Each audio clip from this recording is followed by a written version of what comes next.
I don't want to be right. What would Socrates say to that? It tickles my fancy. Oh, okay. Okay. Goosies. I don't have hair. Oof. You got Marcos. That's not. No, that's not. Wait. Yeah, That's true. You do got me. Get over here, Marcus. Let me look at you. They don't want it. Tobin and Leroy, ready to deploy. Had to hit her with a little journalism, but that was a decoy. Better have about me, boy. Okay. Leroy and Tobin, hold to the show, man.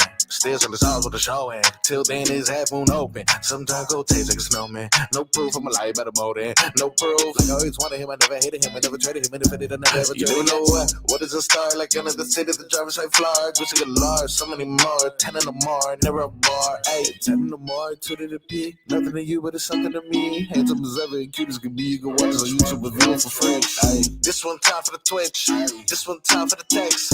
This one time for the phone line. Whole time, wonder what they gonna do next. You know, I just wish you guys would stop the quibbling. Morning, everybody. How was your Thanksgiving, brother? It was good, dude. It was good. Can't complain. Can't Good. complain. Had a good Thanksgiving. You know, when you have a good Thanksgiving, Mm-hmm. we only had like one family over. Yeah. We ate. Everybody was taking a nap. I have a little quibble with Thanksgiving, to be honest with you. Everybody was dozed off in the couch. I know we had a very packed sports weekend, so I don't know if this is the best place, but you guys are Yeah, sticking why around, not? so whatever. You know what we do. Got a little bit of a quibble with the Thanksgiving, okay? A little bit of a quibble. Be careful. Be careful. You're right, because it's mostly bash on in-laws. Oh no. Go ahead. You're good. Who's entitled to the leftovers, the best leftovers? Because I got to tell you, The home cooks. home team, right? Home team, unless you say take a plate with you. Dude, we had some rat-ass Sunbelt Conference leftovers by the time these vultures got done with it. Wait. In my house, when we have a bunch of people over, they come with containers. Dude, I was But like, I tell them to. I tell them because we're small, we're not gonna eat all of it. But yes, there should be some questions. There should be some, or Vlad, this how it works in our neighborhood. You know who you're working with. So when the food is cooked, you go ahead on and put you some stuff on the side.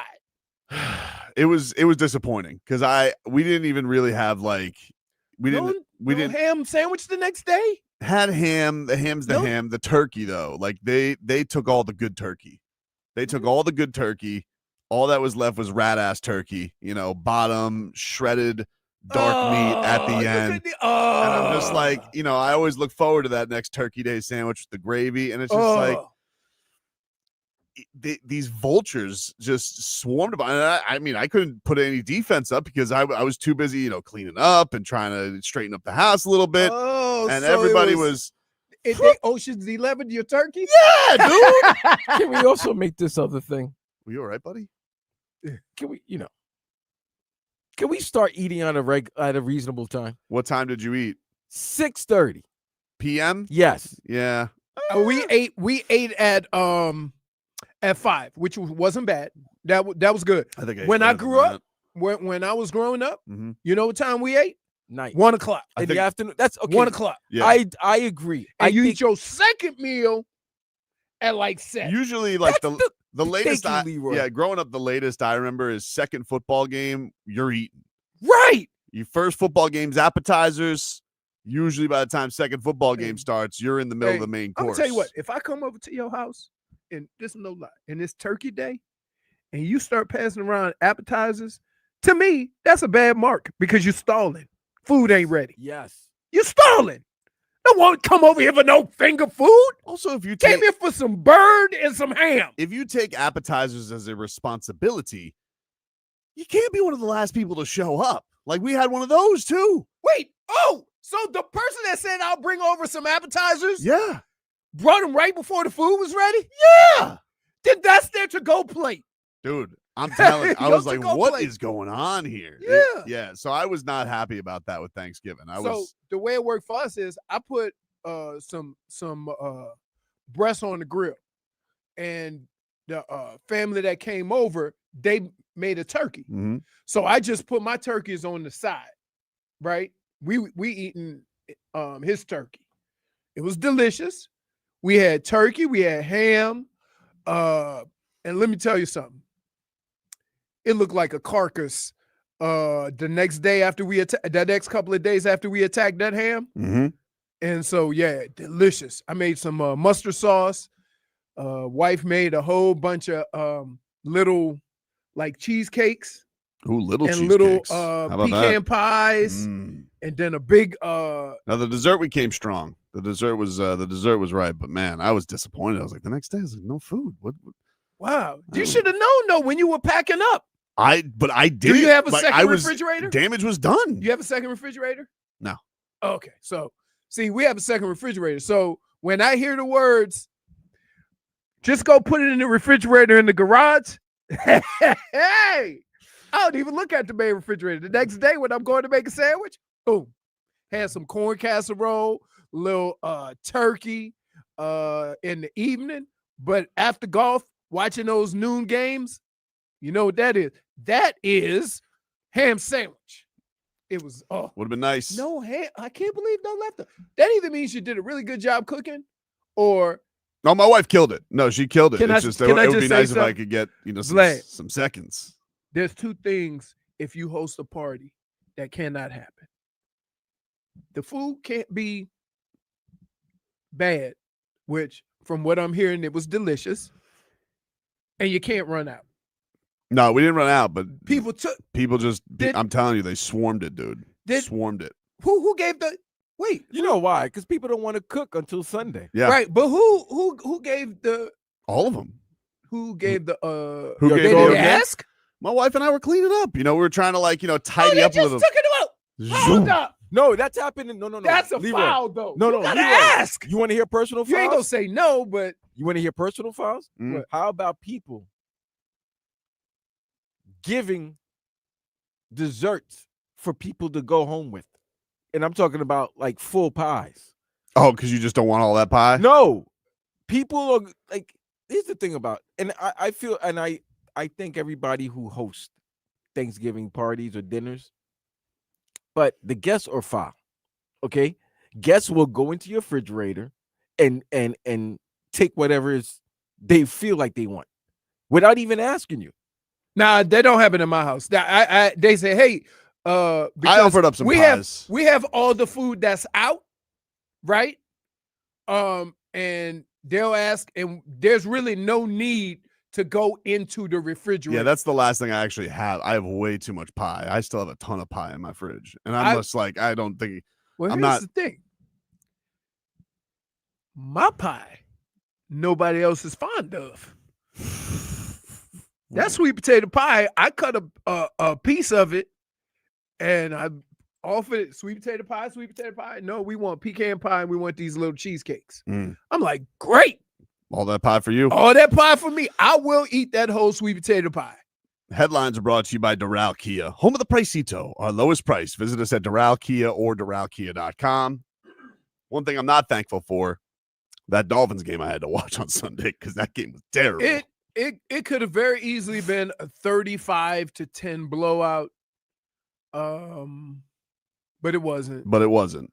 But again, it just out of curiosity, they won the game, and that's fine. And they're on a little win streak, and okay. Sure they are. But Thank you, Tobin. how well do you expect a 4-7 team to play? How They're well? 4-7 for a reason. I expect them to play better than the 2-9 team. That's like that. True. That is like True. that you had shut out for a half, But and then all of a sudden you're just like, yeah, let's let them back in. This is the same issue that I've talked about all year. Is like you're dominating going into halftime. Yep. You know they're gonna come out with a different mindset, a different attitude, a different kind of game plan, No adjustments. and you don't have anything to counter that. So you're basically playing the same football you played in the first half and trying to hang on. Yeah. Well, And this is not the first time that's happened. I think the thing that's just depressing about this And I I get it, dude. But you know what it was? I wasn't feeling great yesterday, so I'm all hopped up on cold medicine yesterday. I was like, Sound like you got yeah. So I was you like, having a stuffed nose so- is an emergency. oh, dude, it was tough. I was sneezing through game day uncensored yesterday. Mute button was my friend. I'm telling you. But I feel better now. But it was just one of those days you're just like, ugh. And I'm watching this game and I'm like, I would rather be watching any other sporting event than this right now because my God, Tua, oof. He's just how oof. can I explain? I'm gonna say this, and it has absolutely nothing to do with his play. But this problem kind of leads this way to all the other things. He's not mentally tough. Oh, There's and let me tell you why. There's certain things as a football player you fight through. If you that dog, there ain't nothing nobody else gonna say to you that's gonna alter how you play on the football field. You go out and do your job.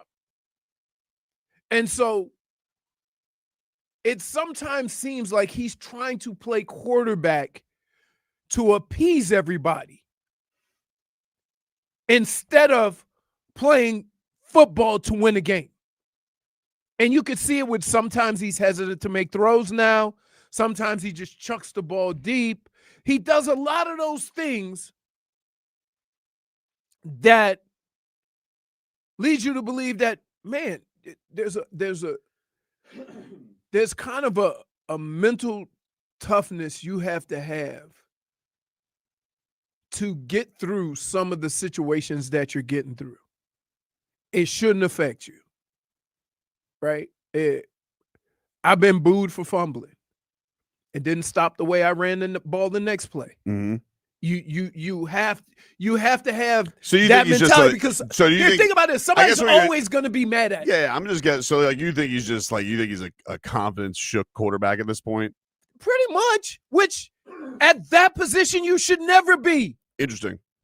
You think about all the quarterbacks who we say are overly confident that don't ever waver. He's turning the ball over like crazy. And he should have had another one yesterday, by the way, because that dude picked off that football. Well, that The scoop one? yeah. Oh, That one was definitely a pick. that was. But yeah, but they gave everybody. it back when they said on the onside kick. They didn't give it back because that hit that dude's leg. Huh? That hit that No, dude's it leg. didn't. Yes, Oh, it did. it definitely hit that dude's leg. Dude, it hit his leg. They said it hit his thumb. No, dude, that hit his calf. It hit his. Listen, Leroy. If It- it touches any no, part no, of your no. uniform, No. Here's the deal. Where you saw his calf in the football, it was about this far apart. They said it hit the other guy's thumb, and I'm like, it didn't redirect. It definitely hit somebody because it definitely redirected. It was too weird. It was too weird of a bounce. Which, by the way, we had some Irish kid. He's just like making his NFL debut, just onside kicking like a mother bleeper. oh, Great that's job by right. that guy. That's right. That's right. The Saints kicker, right? Yeah, the Saints kicker. What's his name? Smith with the Y. Yeah, Of course. of course. Smith. but with a Y. Extra. Is it not Smythe? It's not Smythe because it It's needs not- an E. not- We had a Smythe on this team. So like, So I just think that sometimes the arrogance and confidence in which you do things helps you get through this stuff. I didn't even feel like Mike McDaniel is like super positive, right? And they always have to give the speech, right? They have to release the speech after every game. Mm-hmm. And even his speech was just like, we don't apologize for winning any game, even if that was annoying. Like, when do you hear a coach say that was annoying? Because he even knows my quarterback, my guy, he stinks. He stinks right now. And so that's the thing that's unfortunate about it. It's like, yes, I understand win is a win. Keep it moving. You can delude yourself into them being, quote, in the hunt, even though literally every AFC team other than the Tennessee Titans and the Raiders are in the hunt, technically. So he's trying to. I still got a shot. I think you do have a shot. I think you do have a shot. What do you have, 4 wins? Three. 3. We might You get might 4 be. against my. Hey, you might be. That's how, if like it's one of these things where like we're gonna sit here and be like, oh, they're in the hunt. No, they're not. No, they're not. No, they're not. you can look at a team and kind of identify whether they're a playoff team or not. And even if everything lines up the way it should and you get there, you're not a playoff team. The thing that I feel bad about is they might have, if not one of the best running backs in the league. He's amazing. Yep. He's so much faster than everybody else. The offensive line playing as good as I've seen it play for the Dolphins in That's a what I'm long saying. time. You know why? Because they've all been playing together. It's the first time in a few years that you've had the same offensive lineman, which is a point I made a long time ago. Yeah. I've seen offensive linemen who suck but have played together with the other guys, and you kind of lose track of them. The Dolphins clearly won the Pittsburgh trade because Minkah Fitzpatrick is playing out of this world good. Saved the game yesterday. Yeah, I saw a Jonnu sighting. Did you? I heard Aaron Rodgers throw him under the bus. Yeah, but he batted the ball around. That's good. Yeah.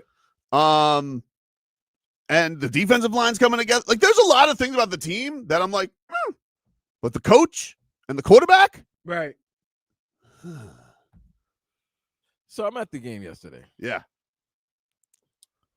and it's what is it, 16-0? Yeah, at half, yes. Yeah. Mm-hmm. And people are talking, and they're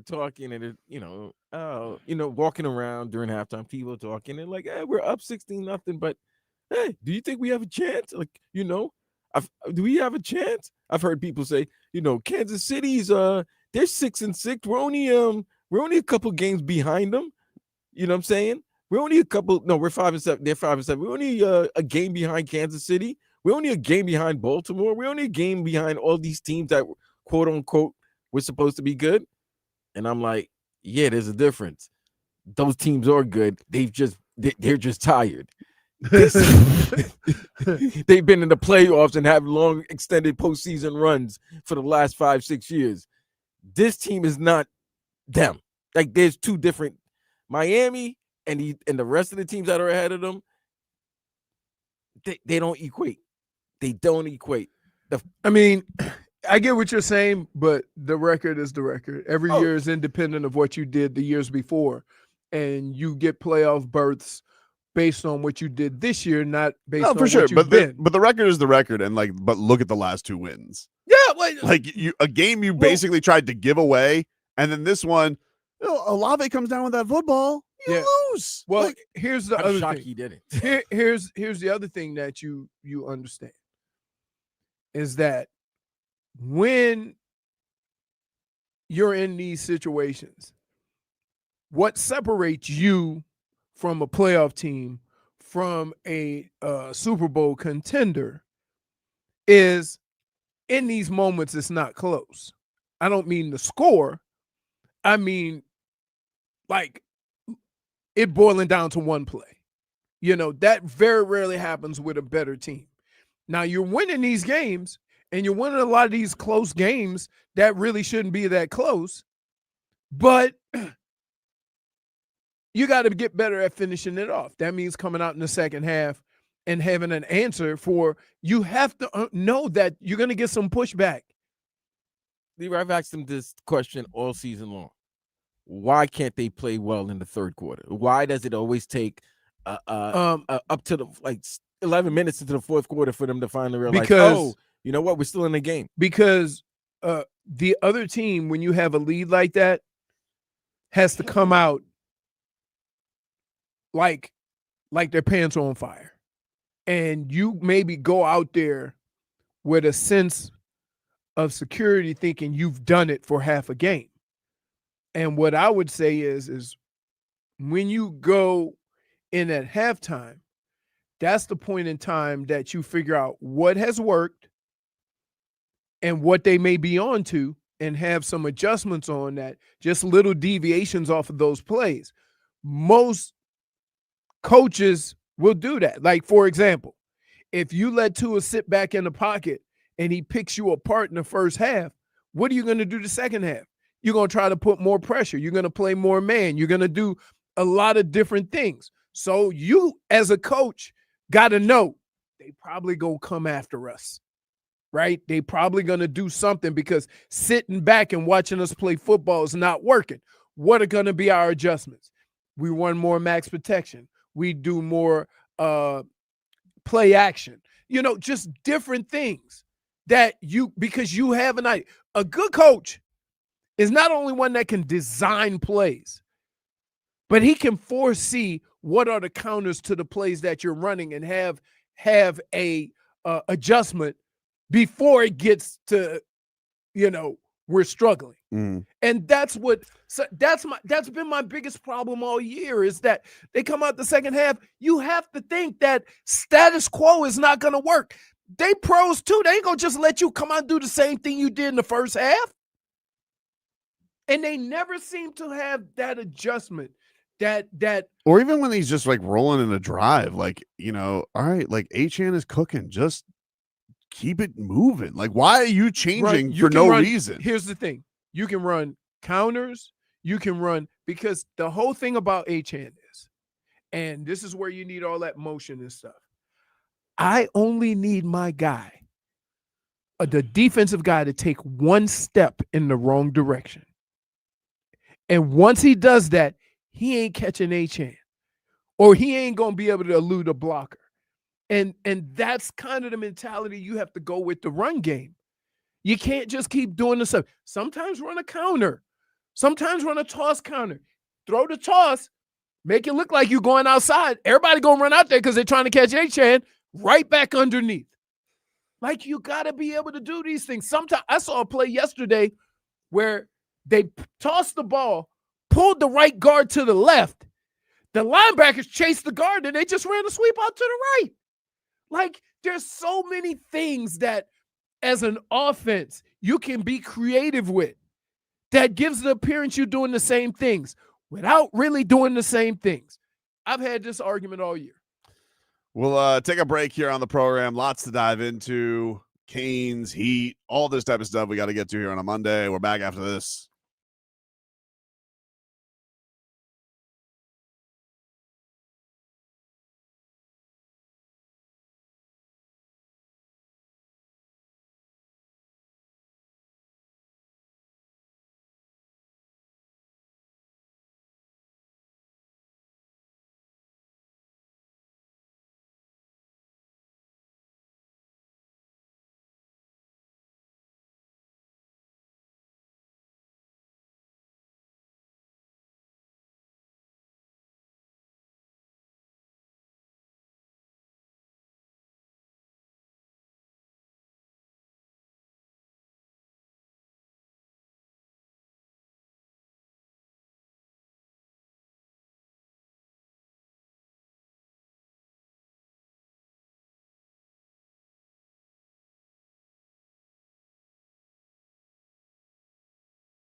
Welcome back, everybody. Welcome back. Tobin and Leroy here with you on FM 104.3 WQAM. The Heat, they host the Kings coming on up, and J-Fig is giving away some of our tickets. For details on how you can win, just keep on listening to our show. Wow, J-Fig got tickets. She got tickets, man. Nice, man. So we'll give those away before the end of the program. The Heat back at it tonight. They're taking on the Clippers. They had their win streak snapped on Saturday against the Detroit Pistons. We'll get to that in 15 minutes of Heat. The Miami Hurricanes absolutely hammered Pitt. It wasn't even close. They finished their season 10-2, back-to-back 10-win seasons from our Cristobal. Hasn't been done in over 20 years for the program. Carson Beck was really good. Malachi Toney, I mean, Jesus. There's a better player than this guy in the country? I don't know. Maybe I'm missing something. Is there like this guy is incredible. I cannot get enough of watching him play football. Here's what I would say. You're going to be hard pressed to find a player on another team that's more important than what he is to this team. He's so good. And that's how I put that. There's a lot of players who are really good on teams, right? But I've seen Ohio State win without their wide receivers. I've seen, if you take Malachi Toney off of the Canes, oof, right? Like, there's other guys coming along, but they ain't there yet. And he's a freshman. This guy's amazing. I mean, anytime he wants to go throw the football, I'm all for it. He should have two touchdowns. Yeah. He should have 2 touchdowns. Pass interference. I mean, like this dude puts it on the money. Yeah. On the money. Dude. They should put the Fletcher one away though. That too much. Too much? Too much. First of all, 2 things that I don't like about it. Fletcher throwing, and I don't like Carson Beck running at all. At all. I don't think it's happened. I think they got away with it once this year. That's it. That's it. Put it away. Like, he tried the spin move at one point. Look, Carson Beck, you're a pocket passer. There's nothing wrong with that. Be a pocket passer. But you certainly ain't running and doing Barry Sanders spins. But man, this kid, I can't get look. Who, Malachi? Yeah, I can't get enough of him. One-handed catches, faster than everybody. Throws missiles all over the field. Mm-hmm. You don't want this guy in the playoff committee? You don't want this guy in the playoff? This guy. They want him. What I don't know if they want the other 98. What are we doing? What are we doing with this? Yeah. Come out here, yeah, absolutely. And I don't even ask me about the tiebreaker with the ACC. I don't understand it. I don't want to understand it. Enjoy Duke in your stupid championship game. Here's what the most unfortunate thing about the ACC that's happening right now. That is the way you have it set up. And congrats to the people that qualified for it. Yeah. Under no circumstances, none, zero, are we going to have a 7-5 team representing our conference. What is this? Are you crazy? Who knows? Are you out of your mind? Somebody at the ACC should have looked up and said, look at what could happen. We need to fix this. Yeah, we need a hearing before the week if this was a possibility of happening. But you can't do nothing about it now. They earned it. Yeah, sure. But like, what? Come on. Why is this conference so dumb? Like, I don't understand it. I've hated it since the Canes have moved here. It's got the Canes have never won it. So they have never won it, but this is so dumb. So what are you talking about? So can I ask you a question? So the highest ranked, if y'all have the same record, isn't the highest ranked team supposed to go? Because that's how it works in the SEC. Dude, they had like it has like some round. I can't even explain it. It's like round robin of win percentage against those teams, but they didn't even take on anybody good. They didn't take on anybody. They didn't take on anybody good. That's why in the ACC. Here's what you want me to fix all conferences so this doesn't happen. Let's do it. Let me tell you what you do. So you have 2 divisions. He did that before. Hold on. You ain't let me get to my point yet, Vlad, before you talk. You have 2 divisions. Every year, you rotate them, meaning that 1, 3, 5, 7, 9, 11 are on one side, 2, 4, 6, 8 are on the other side. So that you can win your division, but you could also have an Ohio State or a Penn State on the comeback that's on your side. You're never going to not have a good team on one side of the bracket. You're not going to have it. It's impossible when you break them up like that and then play that way. You can't do it. So you would split Ohio State and Indiana. Right. It would. If It would've been Indiana like wins the Big Ten, they would be 1, and they would go with 3, 5, 7. You go on the other side, right? The way you do it is you play games. You still keep your rivalries in there. So if you play 7 division games, and then you have your 1 rivalry game. So you want to do it the way the SEC has decided to do it now, because that's what the SEC is doing.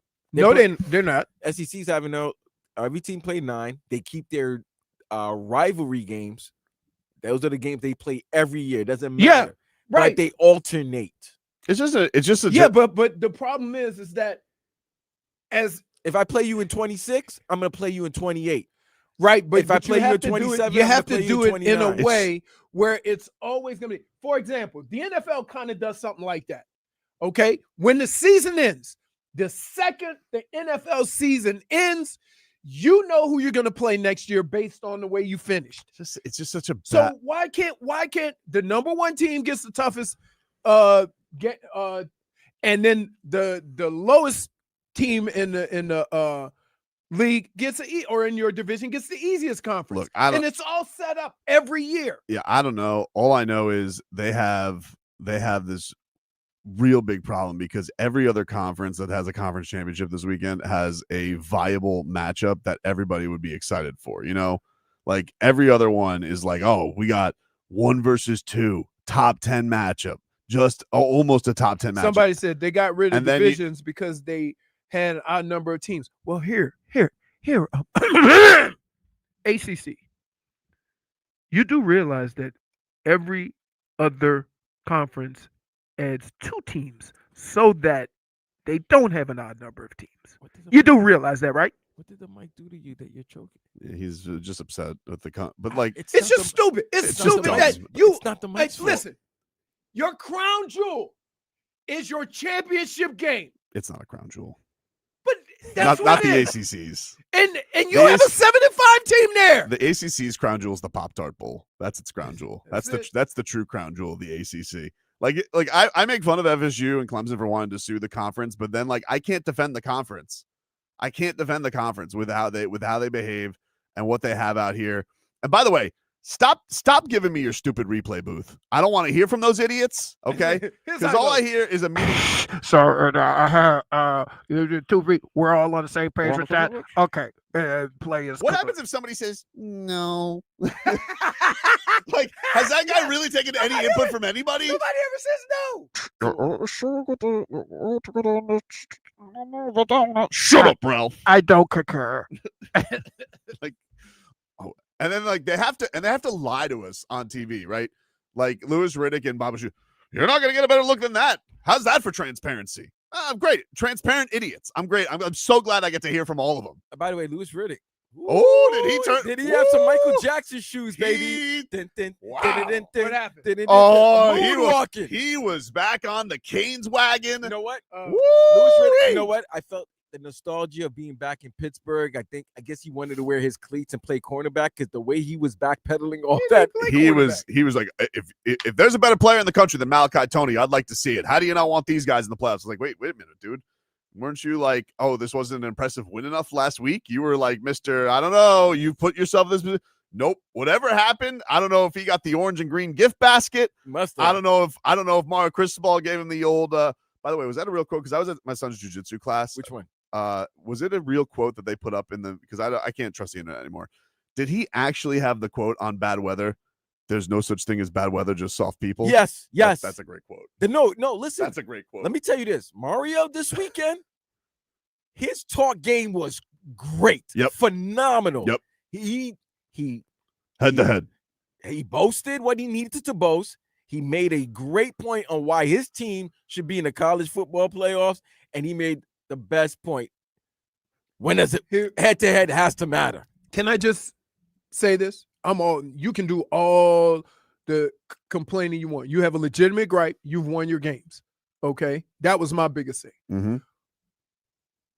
But here's the problem. You can't make this about Notre Dame. And here's why. Because they'll move both of y'all out.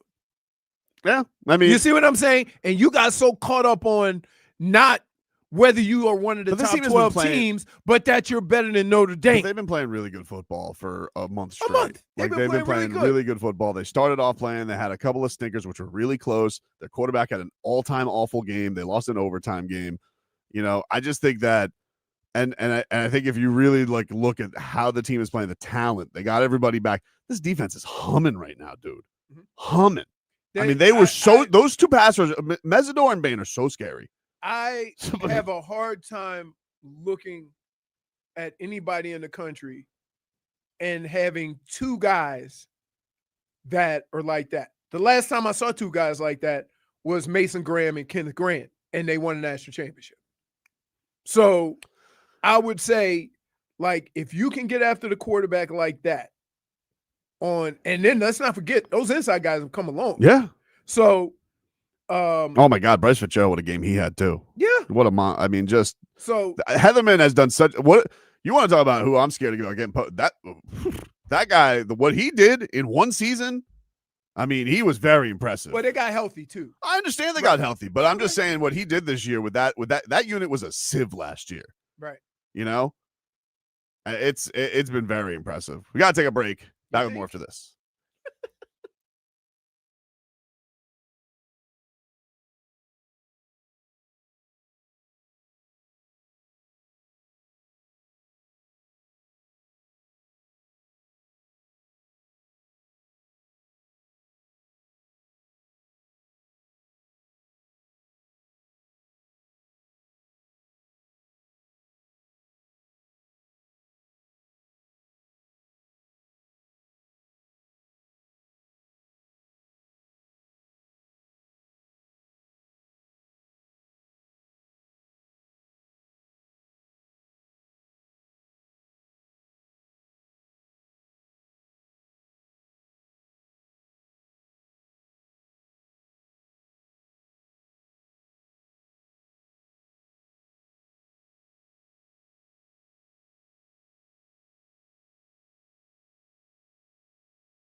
Welcome back, everybody.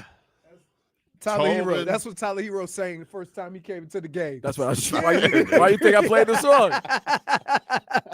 Hey, I don't have time to get into the Tyler Herro segment No, this Tobin. hour. Tobin, I've been reading these comments. The first two segments, first segment Dolphins, second segment was about the Canes, right? Yes. But throughout those first two segments, the group chat, the chat that's been going on YouTube has been all about Tyler Herro, and he needs to be traded. They want him out of here. People have mentioned that the Tyler supporters are Tuaneers. They're the equivalent to the Tuaneers. I missed the game on Saturday. Right. I heard it was a great game. It ended up being a great game. Can It you didn't sta- explain it to didn't me? start a great game. Can you explain to me why there's so much? You want me to do Tyler this Herro? I got less than 5 minutes this segment. Okay. You want me to can No, we no, let's I want to do give it this top some of the head. I want to give it some breathing Oh, no. room to Top get of the into hour. This requires a full segment. Yeah, I because don't- What because- has happened during the break cannot be shared in 5 minutes. Yeah. it is. It's like it is a little bit. So I don't know. Yesterday, NFL, let's just do that. Anything in the NFL that stood out besides the Dolphins yesterday that you liked or that stood out other than Aaron Rodgers looking like he's regretting life? Oh man, I know. The Browns are bad. Oof. It's almost like they're starting over with trying to protect a quarterback. And I would say this: if he was so bad, and you had to start Dylan Gabriel, and I get why, I understand why.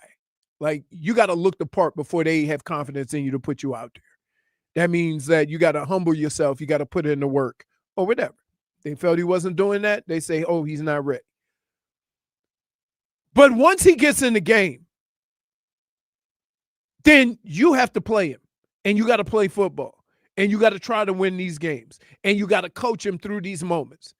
And if you're not going to do that and just have him do check downs and whatever, then you're doing the team and him a disservice. And so watching him be check down Charlie for, until they start screwing up and getting down 2-3 scores, like, Not come doing on. anything for anybody. Right. It's not doing anything for him. It's not letting you know what he is. You ready to live in a world where the Carolina Panthers are about to win the division, dude? Hey, Bryce Young, Dude, throw some respect how on about that man's that? name, man. How about Bryce Young?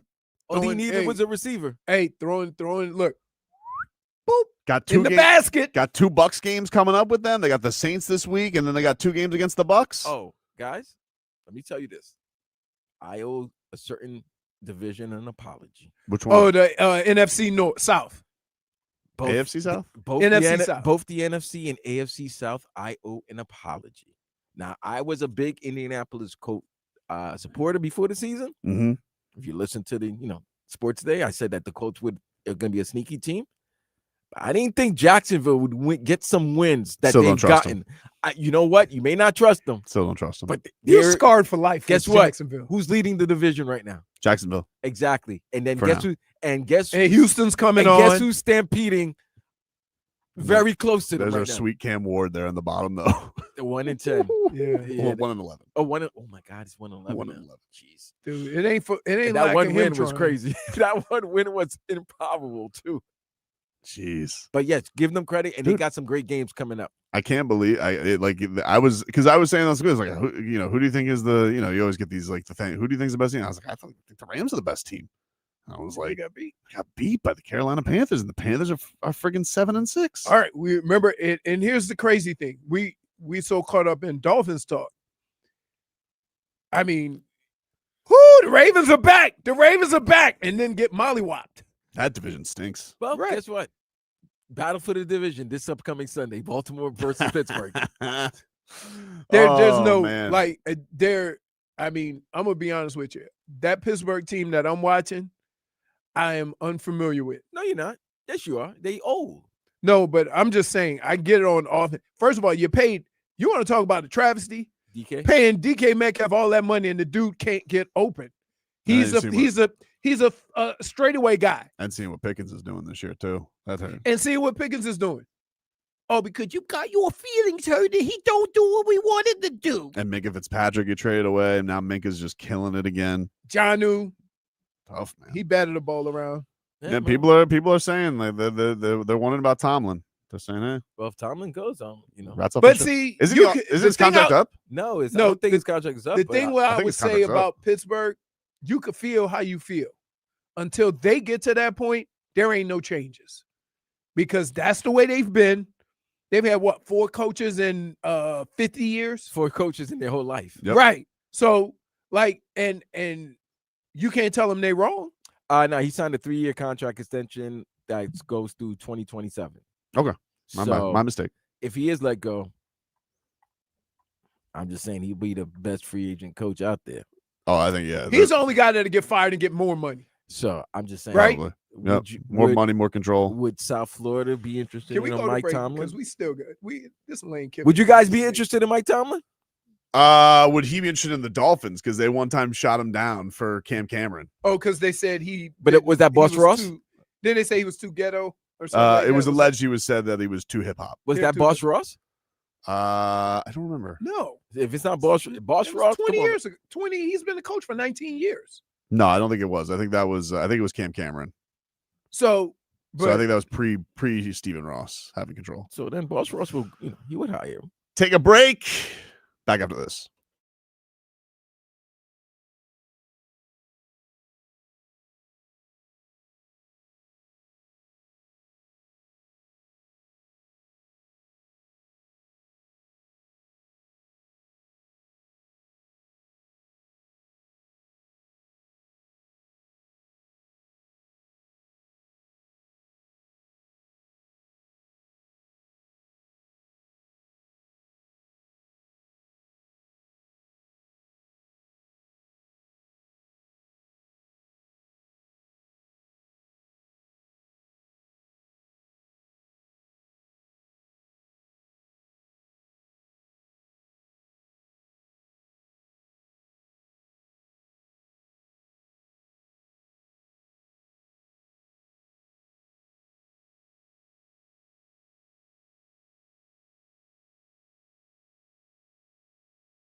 Welcome back, everybody.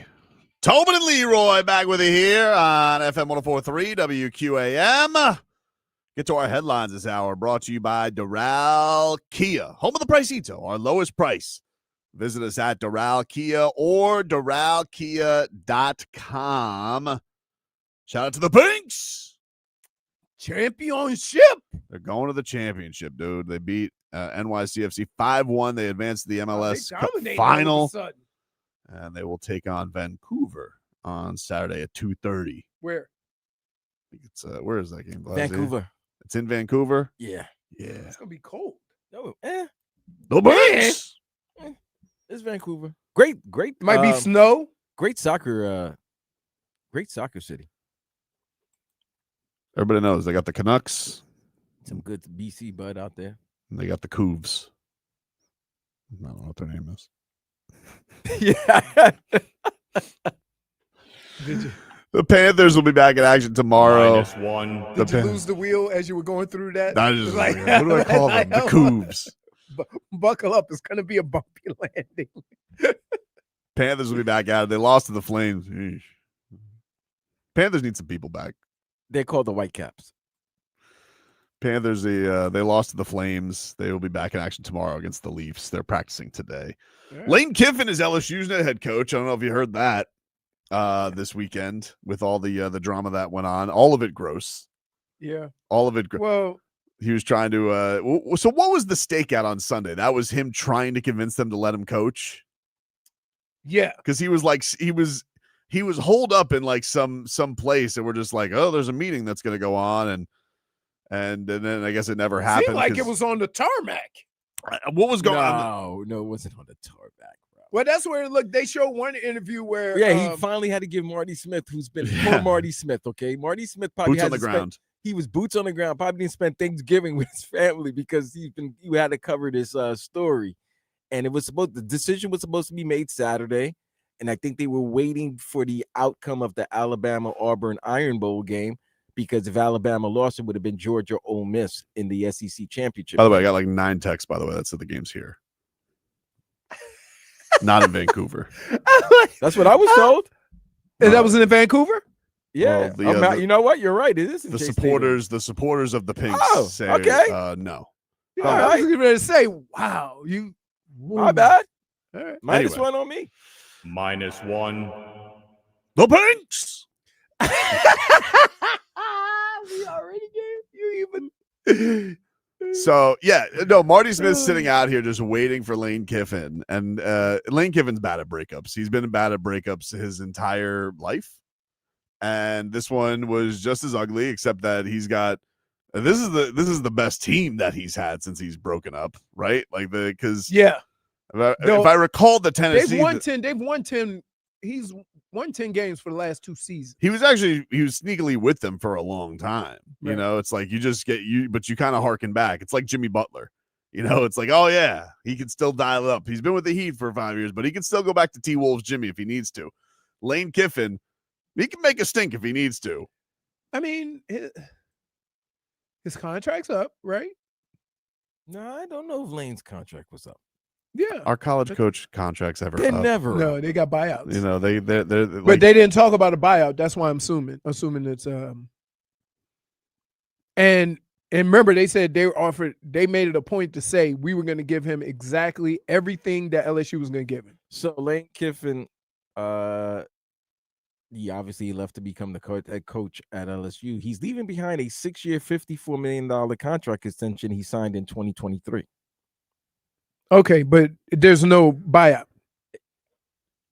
I mean, I don't know if there was a buyout. And they offered, I mean, soon as he said he was making a decision, Ole Miss came out and said, we're giving him the same exact contract. It's not about money. They said that. Right. there's a lot of people think that like, oh, he left because he didn't love living in Oxford, Mississippi. Let me tell you something. It's not Boca. They Knoxville. Hey, and here's the other thing. Let's be honest. Can you win more and get more recruits to go to Ole Miss or to LSU? I mean, yeah, LSU's. Now, I will say this. He has built a team Right.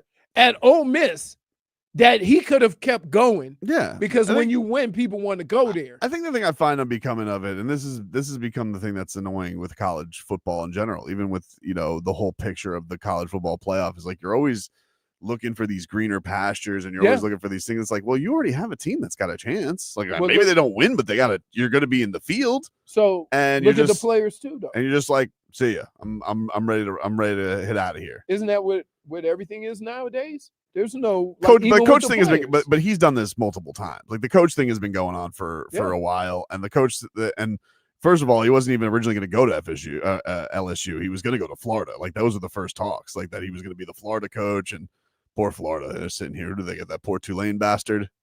I mean, let's be honest. Florida is going to take a minute. Oh yeah, Like not LSU. yeah. No, we've seen quick LSU turnarounds. I get it. It's a hot. It's in order of teams, though, I would go Ole Miss, LSU, Florida. As far as talent on the team right now. I think the thing that's so crazy about it though is like, yes, you're sitting here. What did you just say? As far as talent on the team, Mm-hmm. I would go Ole Miss, LSU, Florida in that order. So if he was picking based on talent, I would take LSU. I mean, LSU was highly ranked no, I understand to that, start this season. But look at the talent on the field now. But the whole thing is like he doesn't need to, like, he's shown himself to be good enough at getting talent. Like he doesn't need a place that's like, oh, I got to get better talent there. Right. You know, like you're in the same conference. You've played these teams. Like, I don't know. There's just something about this that if you're him and you want this, I tried to continue and coach. It's like, why, if this was so decided, why couldn't you have just said, you guys aren't going to want me in February? Like this, I got to this recruit. You can't. It's not you today, can't- but this you isn't can't- 2016 anymore. I got Where- Yeah, recruit. but you can't.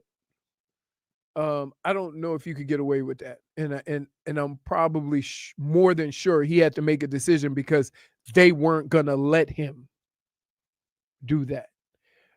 Conversely, Ole Miss sounded like they were like, "Hey, you got to make a decision on this, yay or nay, because we not."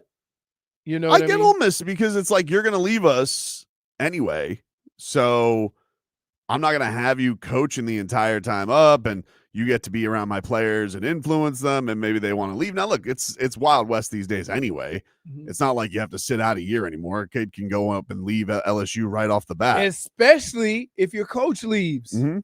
But So why, if I'm Ole Miss and look, if you truly get- care, if you truly care about the kids and you believe in the year that you're going to have, you could say to whatever your prospective employee is and be like, you guys want me in 6 weeks. Like, let me go coach my team. And then, yeah, but I'm saying Ole Miss might have also put hey, you either stay in here, you're going to that's LSU. the way he's making it seem. But I can understand, because it's like Yes. you're out here and you're like, I want to be named the head coach. Right. It's like, no, if you go job hunt after the season's over. Nah, Right. Ole Miss is right. I'm not gonna let you coach my team. And what if you win a national title? What if But you win here's the championship? problem with that. You going to give him additional time to recruit all your players? You see what I mean? So while he's coaching all of these guys, he goes, Listen, hey, come on with me. it's nasty what Lane was trying to do. It's like, and I got to give Robert Latour from Black Sports Online credit because he had the best analogy. It's like Lane went to his wife, which would be Ole Miss, and said, "Listen, I'm leaving you for my side chick, which was LSU, but it's the holidays. I still want to spend time with the kids, so let me stay home and spend time." Well, he with got the very kids." mad. I don't know if you guys saw that there was a reporter for Ole Miss that referred to Right. Lane saying you can't turn a hoe into a housewife, and he got like in this reporter's face. You call me a hoe? Arr!" But that was a trolling student. I understand, but like, Isn't not that, wrong. But isn't that and just to be fair, right? He's a job Stop. floozy. Stop making jobs not what they are. Bless you. Good to take. Thanks.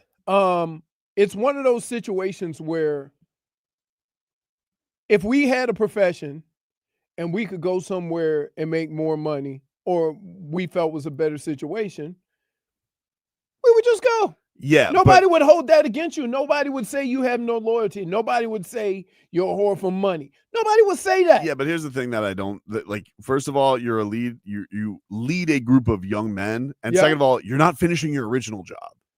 He would like to. Okay, Stop. You can't be in I'm the, not. Listen. I- wait. The analogy Vlad, is right. You can't Vlad, come up to me and say you Vlad, want to break up with me, Vlad, but you want to stay with me Vlad. for the. I have no problem with Ole Miss with what Ole Miss did. I'm just saying he would have liked to. I look at it, if I'm Ole Miss, I'm looking at it as, And I would have liked nah, to you kept ain't gonna come here and hang out with my players and then get them all to go to LSU. No. No. Or the coaching staff. But I was telling Tobin, I had one of those situations in college. Because when I was in college, the year we won the national championship in basketball, mm-hmm. Bill Frieder, after the Big Ten tournament, said he was accepting a job at Arizona State. And guess what they did? Fired Right him. before the NCAA tournament. They said, "Oh, you ain't gonna be a head coach somewhere else." And no, this is Michigan. Out. They named Steve Fisher the coach. Mm-hmm. He went 6-0 and won the national championship. How would you like to have that start to your career? Good. I mean, if you have Romeo Robinson. Yeah, Ramiro Robinson, Glenn Gary Rice. Grant, Lloyd Vaught, Was Glenn Rice on that team? Glenn Rice. Yeah. We had You had guys. we had our own name. What's chunky kid from I can't keep the up with foreigner? you. I can't keep up with your fat shame. No, the pro guy. We had one Look at him. I He, can't he, think. he Sorry. wants a He fat wants the shame fat so shame bad. so bad. Yeah, it's like You know who I'm talking about? The guy that's lighting it up. What are you talking about? Lightening up. Dairy Queen? No, Who? it starts with the last name. He's French, I think. When it gets there, y'all gonna. The fat shame is. Yo, Lost. you know, lost me. you've called me every time and said your boy is balling. Hmm. In basketball, he played- Zion? huh? Zion? No, does that sound French? What's the dude's name? Wembanyama? Gobert? Huh? Gobert? No, I don't know if he's French now. Tony Parker? No, the chunky dude that played for the Cavs and now Batum. no, For the Cavs. It's def- you he took- played for the Cavs. Now he plays for. Boris Diaw? Is it okay? Okay, Thomas Bryant? No, he plays for Houston. Houston. He averages like 20-something points a game. Shingun? Shengun. Shingun's not fat. You called him French? Is he French? He's Turkish. He's Turkish. Is it? No, it's not for Shengun. It's not. There ain't I nobody think you're else. thinking of Batum. Niang. Oh, Niang. is he George- French? I think he's American. He isn't he? ain't French. He's American. Oh, is he? George. Oh my wait. So, I mean, Hit him with the -1. hit me with a -1. Go ahead. That's -1. ridiculous. Everybody get mad at me. He's got such a Rolodex of fat shamery. Hey, stop. Oh man. You know who the hell I was talking about. No, he didn't. That's a You lot of. Turkish. I He's just not know- French. And it wasn't even who you were said talking Niang about. is straight Boston. Damn. All right. George Niang is French. George I love it. Niang. Let's take a break. Yeah, because the guy who's like the fat guy, I feel like you do is if French Yeah. is Batum. I feel No, like Batum not fat. But Batum's not fat. then it Batum's must not have been fat. Boris Diaw. Boris Diaw Had to is be the known- Boris Diaw. Yes. Niang, I say nickname is Niang's nickname is the minivan. Yeah, the problem is not French. Smoke Does he break. have an S at the end of his George? No, Like George St. Pierre? It's not George S. Take a break. Back after this.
All right, welcome back, everybody.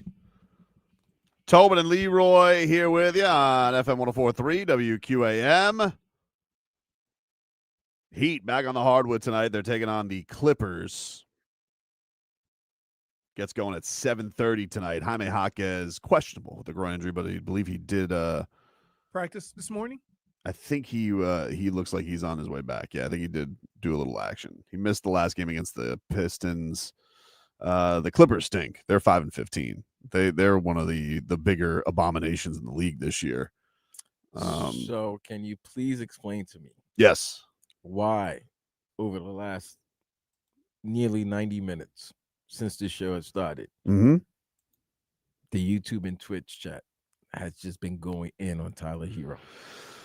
Well, I would imagine it's because they lost on Saturday night in a game that was really good. I mean, the Pistons are a really good team. Yeah. But the final score was 138-135, and the Heat had a furious comeback in the fourth quarter that was mostly sparked by defense from Andrew Wiggins, and I mean Davion Mitchell's just the He's best. a menace. I love him. Menace. He's just an absolute monster. Yep.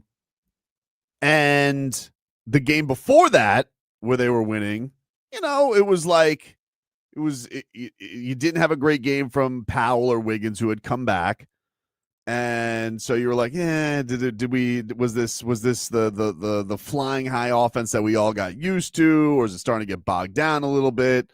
And then the game before that was against the Mavericks. He, by the way, did advance in the NBA Cup. I mean, Oh, that, by the way, Friday night. Yep. Some great NBA Cup action. I was Fast and Furious, wasn't Oh it? my God, that Detroit Orlando game. That's why I thought Miami should have won that game on Saturday. That Detroit Orlando game was a tough physical game. Well, that is part of the reason you're never going to be disappointed losing to a team that's as good as the Pistons. But the Pistons, first of all, the Pistons have been very good against Miami. They won all the games last year. Cade Cunningham has been good against Miami. When Detroit stunk, he was good against Miami. But I guess the big answer is yes, please. that people feel like he has been a vibes killer. Tyler? Unfairly, I'm just saying this is what people feel like, that the offense hasn't been as fun because they scored 106 the last two games, even though they won those games. And then this past game, they lost. And it took a while for the team to really get going. And he had a really weird game because he couldn't make a two. It was weird. All of the shots that he made were threes. It was very strange. He was 6 of 17. I think it was 6 of 11 from downtown. Very strange game for him. Very, very weird. And it has looked a little clunky, I guess, with him and Norm Powell. But I think the thing that is the most frustrating about it is the defense at the end. Is people look at Tyler Herro and they think bullseye, and they're trying to pick on him defensively. I think that might be a bigger issue, because the other thing is the guards are playing. Davion Mitchell's playing like a monster. Pelle Larsson is just bringing nothing but effort and energy. And then the other thing is you can't play Kel'el Ware to close the game because you got 3 guards out there, Wiggins at the 4 and Bam at the 5. And you're just thinking to yourself, is this the most prudent thing to do? So, yes, people don't really have a lot of patience for it. They that's where we're at right now, Wait a Vlad. minute. Now let me be a geek. Mm-hmm. I'm looking at their plus minus. Mm-hmm. Out of the starters, We know who's the worst. Wiggins was plus 12. Yep. Bam was plus 14.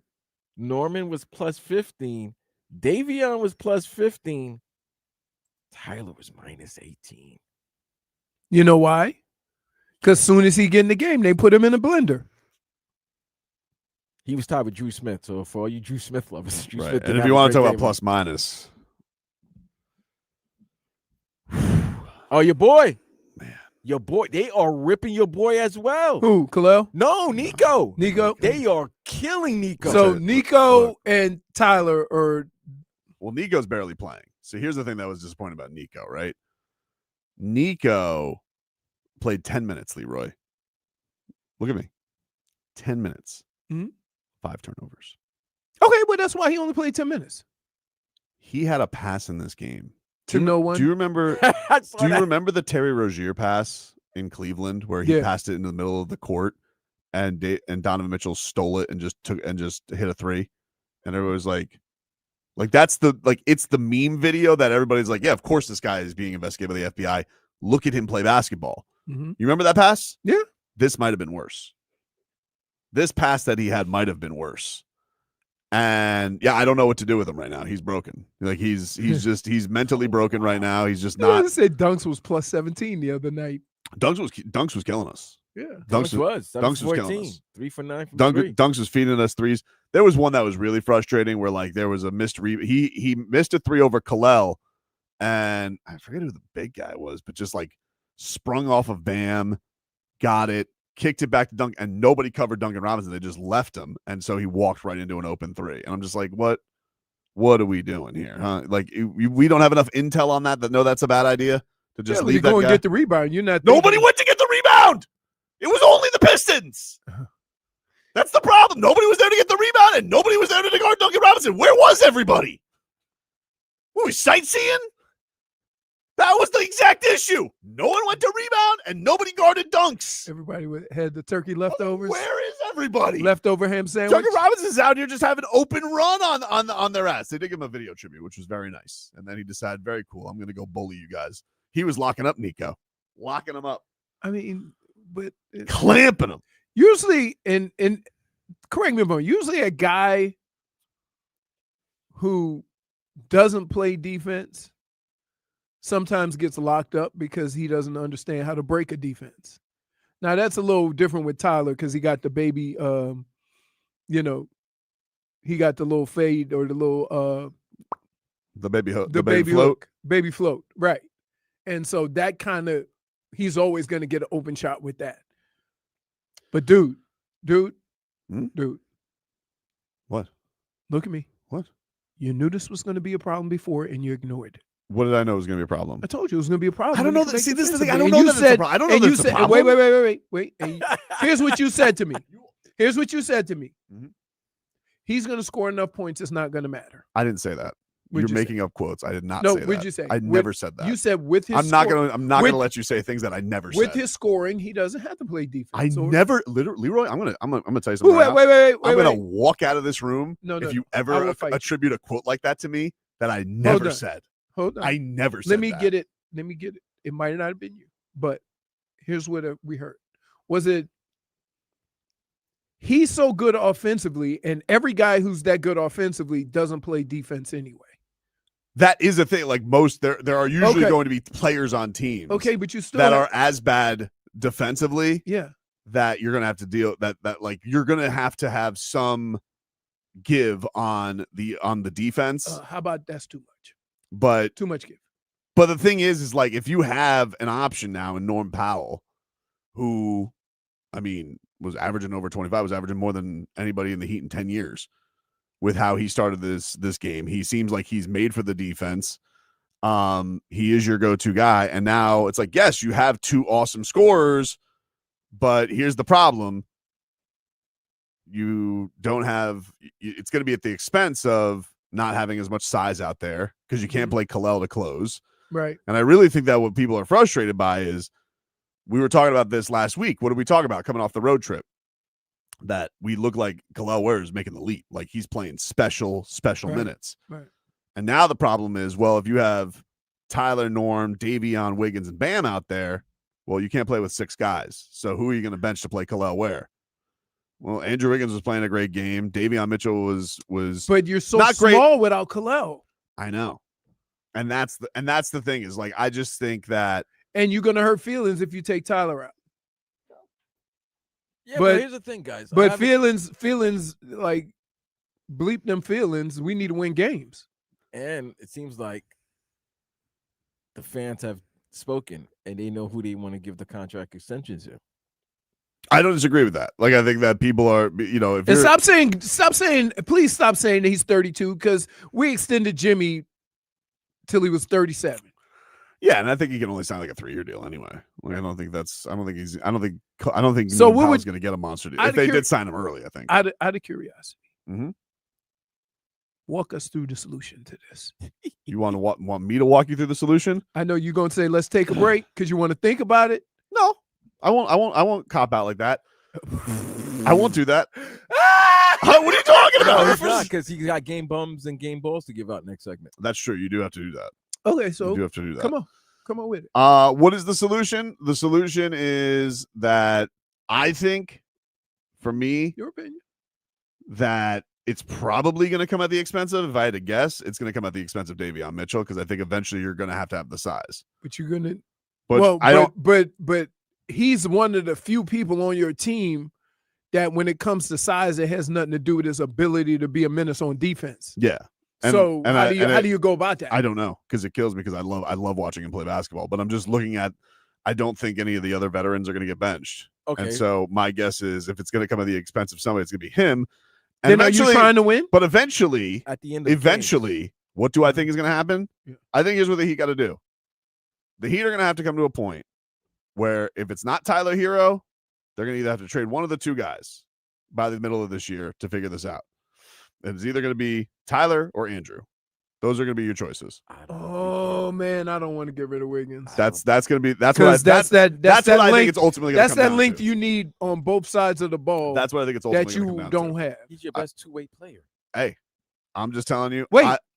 because Wait. especially if you're going to be in a position. As a fan, Mhm. I'm a big fan.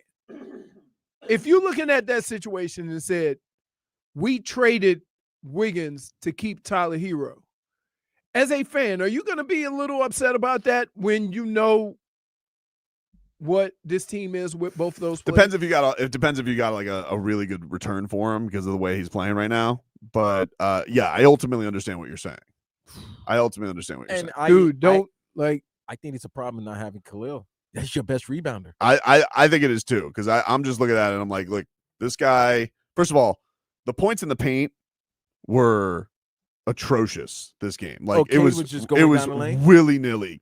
Everybody, and I just think that you're being silly. Like when we're sitting here, we all saw what happened. We're seeing how this kid is playing with Bam out. Now Bam's back. You have those two guys. You got to utilize that. And Because, you put Wiggins, Bam, and Khalil in the front court. That's a great defensive front court, right? I think With part length. of the Heat are going to have to make a choice on Tyler Herro. And I don't know like what they're going to end up, because he's obviously, gunning for a contract, but been durability issues. The team doesn't feel as great. Now, again, they lost to one the of the best team in the East, but it was team in third the game in East. 4 nights. They didn't have Jalen Duren. It was a back-to-back. You guys had 2 days off coming into that game. How they looked more energized than you did for most of the game was a little concerning. I also want to give some grace that, like, hey, he's also just coming back from injury too. But it is one of those things where it would be nice if they had a game tonight where everybody, like like Tyler and Norm, look like the South Florida version of the Splash Brothers, and we can have a night of, hey, this looks like it can function.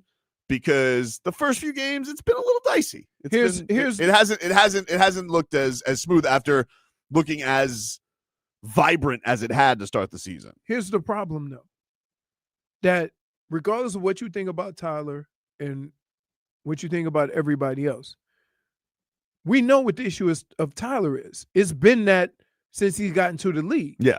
To the point where teams are pointing it out. And it's only going to be worse in the playoffs. Right. So from that standpoint, how important is his scoring when you have that hanging over your head in every matchup you go into? Yeah.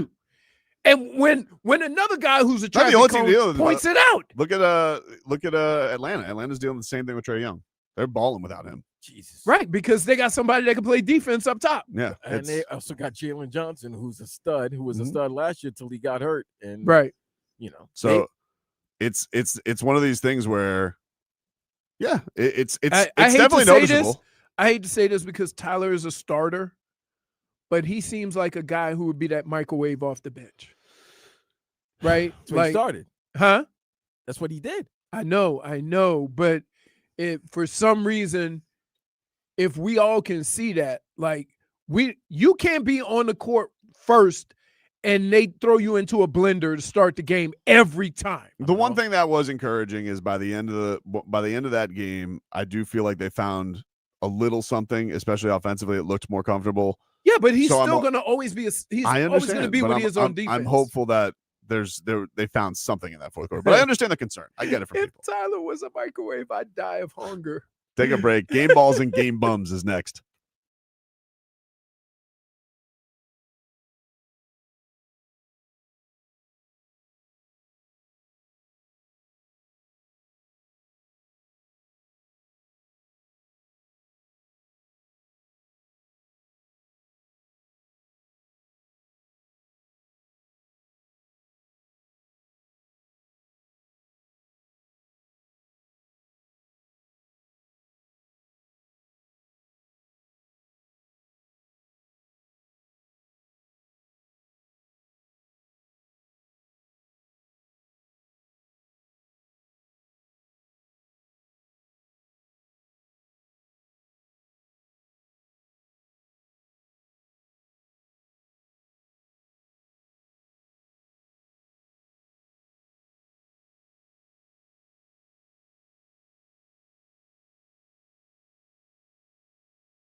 It's time, ladies and gentlemen, to gather around the locker room and for Leroy Horde to hand out his game balls and game bums. What do you got for us today, Leroy? So everybody talk about, I'm a big Michigan fan, and the game was this weekend, and I was disappointed. Tough weekend for you, bro. Yeah, I was disappointed, but I'm gonna give my game ball to the Buckeyes. Whoa. See you next year. See you next year. No, I give credit where credit's due. All They were right, better. then. I'm not gonna cry or what happened or whatever. Right? They won, and I'm giving them credit. That's it. They finally won, bro. Finally. I ain't gonna say that. Blame. I can. I wanted to say that. Can. I wanted to say that, Hey, but hey, I'm not gonna say that. Leroy. I'm gonna give credit. This year is this year. I'm on the outside. Yeah. Okay. I'm not a Buckeye fan nor a Wolverine fan. Yeah. I probably side more with the Wolverines. But nonetheless, Right. when they show that you haven't beaten a team in 2,100 and whatever days, Yeah. They put the days out there. fam, Yeah. that is you. Hey, you better win when you're the number Right. one team because you don't want to go another 365. Now, let's get to my game bums. My game bum. Listen, I don't know what a player does or says on the field to warrant the reaction that he got from a guy that don't talk, You're a garden tool. that doesn't talk. Yep. But to call somebody a garden tool and say, I'm surprised nobody's punched him in the jaw yet, mean he was into some bad stuff. Well, Because yeah, players don't come out like that, dude. I mean, like and keep in mind, it's not like you're talking about a Ramsey or somebody that talks trash, right? This guy don't talk, and he just came out and blasted this guy. So, wow. That's my game bum. If you warrant that type of reaction from somebody that don't say much, yeah, say you wouldn't do that if we was out in public or whatever. Yeah, there's a couple of things on the football field that are off limits, I have a question. and that is family and significant others. Always off limits. Why would you want to infuriate Myles Garrett even more? I mean, even Myles Garrett said, yeah, that's like, and he don't talk much either. But yeah, that right there is he called which tool? A rake? Exactly. It rhymes with what Santa says. But I'm gonna just tell you, He's saying he belongs in the Lane Kiffin Club. Huh? That's what he's saying. That's what he's saying. yeah. But so yeah, I've never seen anything like that. I've never seen a guy go after another player like that, especially coming from a guy that's not known to talk trash. Mm-hmm. Right. All right, there you go. Leroy's game balls. Yeah. And game bums. Yeah, it had to be like there's certain things you don't like. If me and you got beef and we going at it because it's a football game and we are ultra competitive, you can call me whatever you want. Don't go after the family, the significant other, the kids, none of that. Right? That's like we got to keep it above that. And furthermore, we don't spit. Okay, those are the no-nos in sports. Yep. So the Dolphins won against the Saints. Yay! This Why is, can't we just be happy? That was that's one of the the Dolphins won. That is one of the worst resounding. Here was Mike McDaniel on Tua's game. Even he's like, you guys saw it. Ultimately, in the past game, there were some plays that weren't made that I wouldn't say Tua played his best game. There was some stuff that was him, like the pick. He could have thrown it to Darren Waller, but he also had what Devon would call a very catchable touchdown pass that he dropped, and we had another drop. I think Julian had one. These are big time plays that you got to come up with. So the guys know that. I did feel in the pass game, unlike the run game, I felt the bye week a little bit. That was a little frustrating, but we got to get, the whole point is you hope to have your improvements found in a win, or hope to find the things that you need to improve on in a win. And I think there was a multitude of herky jerky. I think we had a good drive in the third quarter. Was it the fourth? I can't remember. Where Tua hit number 3 in progression on continuous or back-to-back plays, and then we missed Darren in the end zone, and I haven't seen I just saw it live, and I'm 60 yards away, but I can't even attribute that directly to the necessity of the layered ball, or if Darren should have been able to feel that and kept his feet in bounds. All right, I have something to say. Yep, I got to give some game balls and game bumps. I'm going to add it to that, Leroy. I want to give a game ball to Trevor for cutting up this sound, because we've been told that we're not supposed to have like sound that's over 20-25 seconds. And it's like, how are we supposed to do that with Mike McDaniel answering a question? He's a special rule. It's not possible. We can't possibly do that Also, with Mike McDaniel. I shortened that one. Game balls to Dwyane Wade for cracking over 1,000 yards. Yeah. Like, we got to give him. Yeah. He's the I would have gone there. Yeah, but I love Mike McDaniel throwing him under the bus for missing a catch too. That's what I'm saying. So that's great. It's like, sorry, my hands were tired from carrying this team all season. Sorry, say Mike. Dwyane Wade say, you know what? You're right. I'm gonna take myself out. Yeah, sorry. I'm sorry. I'm sorry I didn't catch the 1 Tua ball, which, by the way, he threw finally was like I'm right in front of his face. There was a rocket at me. And a special shout out to Mr. Brooks for pulling the amount of tackles that when Zach Thomas did in the first 2 years of his. He's been great. He's been like, that's the thing. That's the thing is, like, look, I think under most circumstances you'd be like, the team's playing better. We got on a win streak. A lot of things are going good. Here's the problem, but man, there's 2 things out here that I'm just like, I just think that will inevitably catch up with you. One of these games, the Dolphins aren't running the table. Let's be real about it. They're not really in the hunt. It's just everybody in the AFC is cluttered. That's all it is. They're not really going to do anything. And yeah, the quarterback has had his worst season by a long shot. And the coach, he can coach. Let's not knock him. Here's the thing. If the offense would have improved like the defense, we'd be having a different conversation now.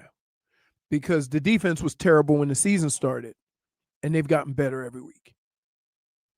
The offense is just up and down and up and down and up and down. The only consistent thing is Dwyane Wade. So if we would have seen Tua and the receivers, and granted, the receivers haven't, like, how many completions do they have to receivers on a nightly basis? They're mostly all the H-hand and Waddle. Dulcich caught a couple. But that's my point. So there's a lot of that too. So yeah, I can't explain it. I don't know. Part of it could be who you're throwing it to. Part of it is decision making. Part of it is play calling. His throws, but in the end, if you throw a pick, that pick is on you 80% of the time. I'm going to say 20% of the time a receiver will break in and he should break out, and you end up throwing it right to somebody, especially with Tua, because it's all timing. Man, he can't move, bro.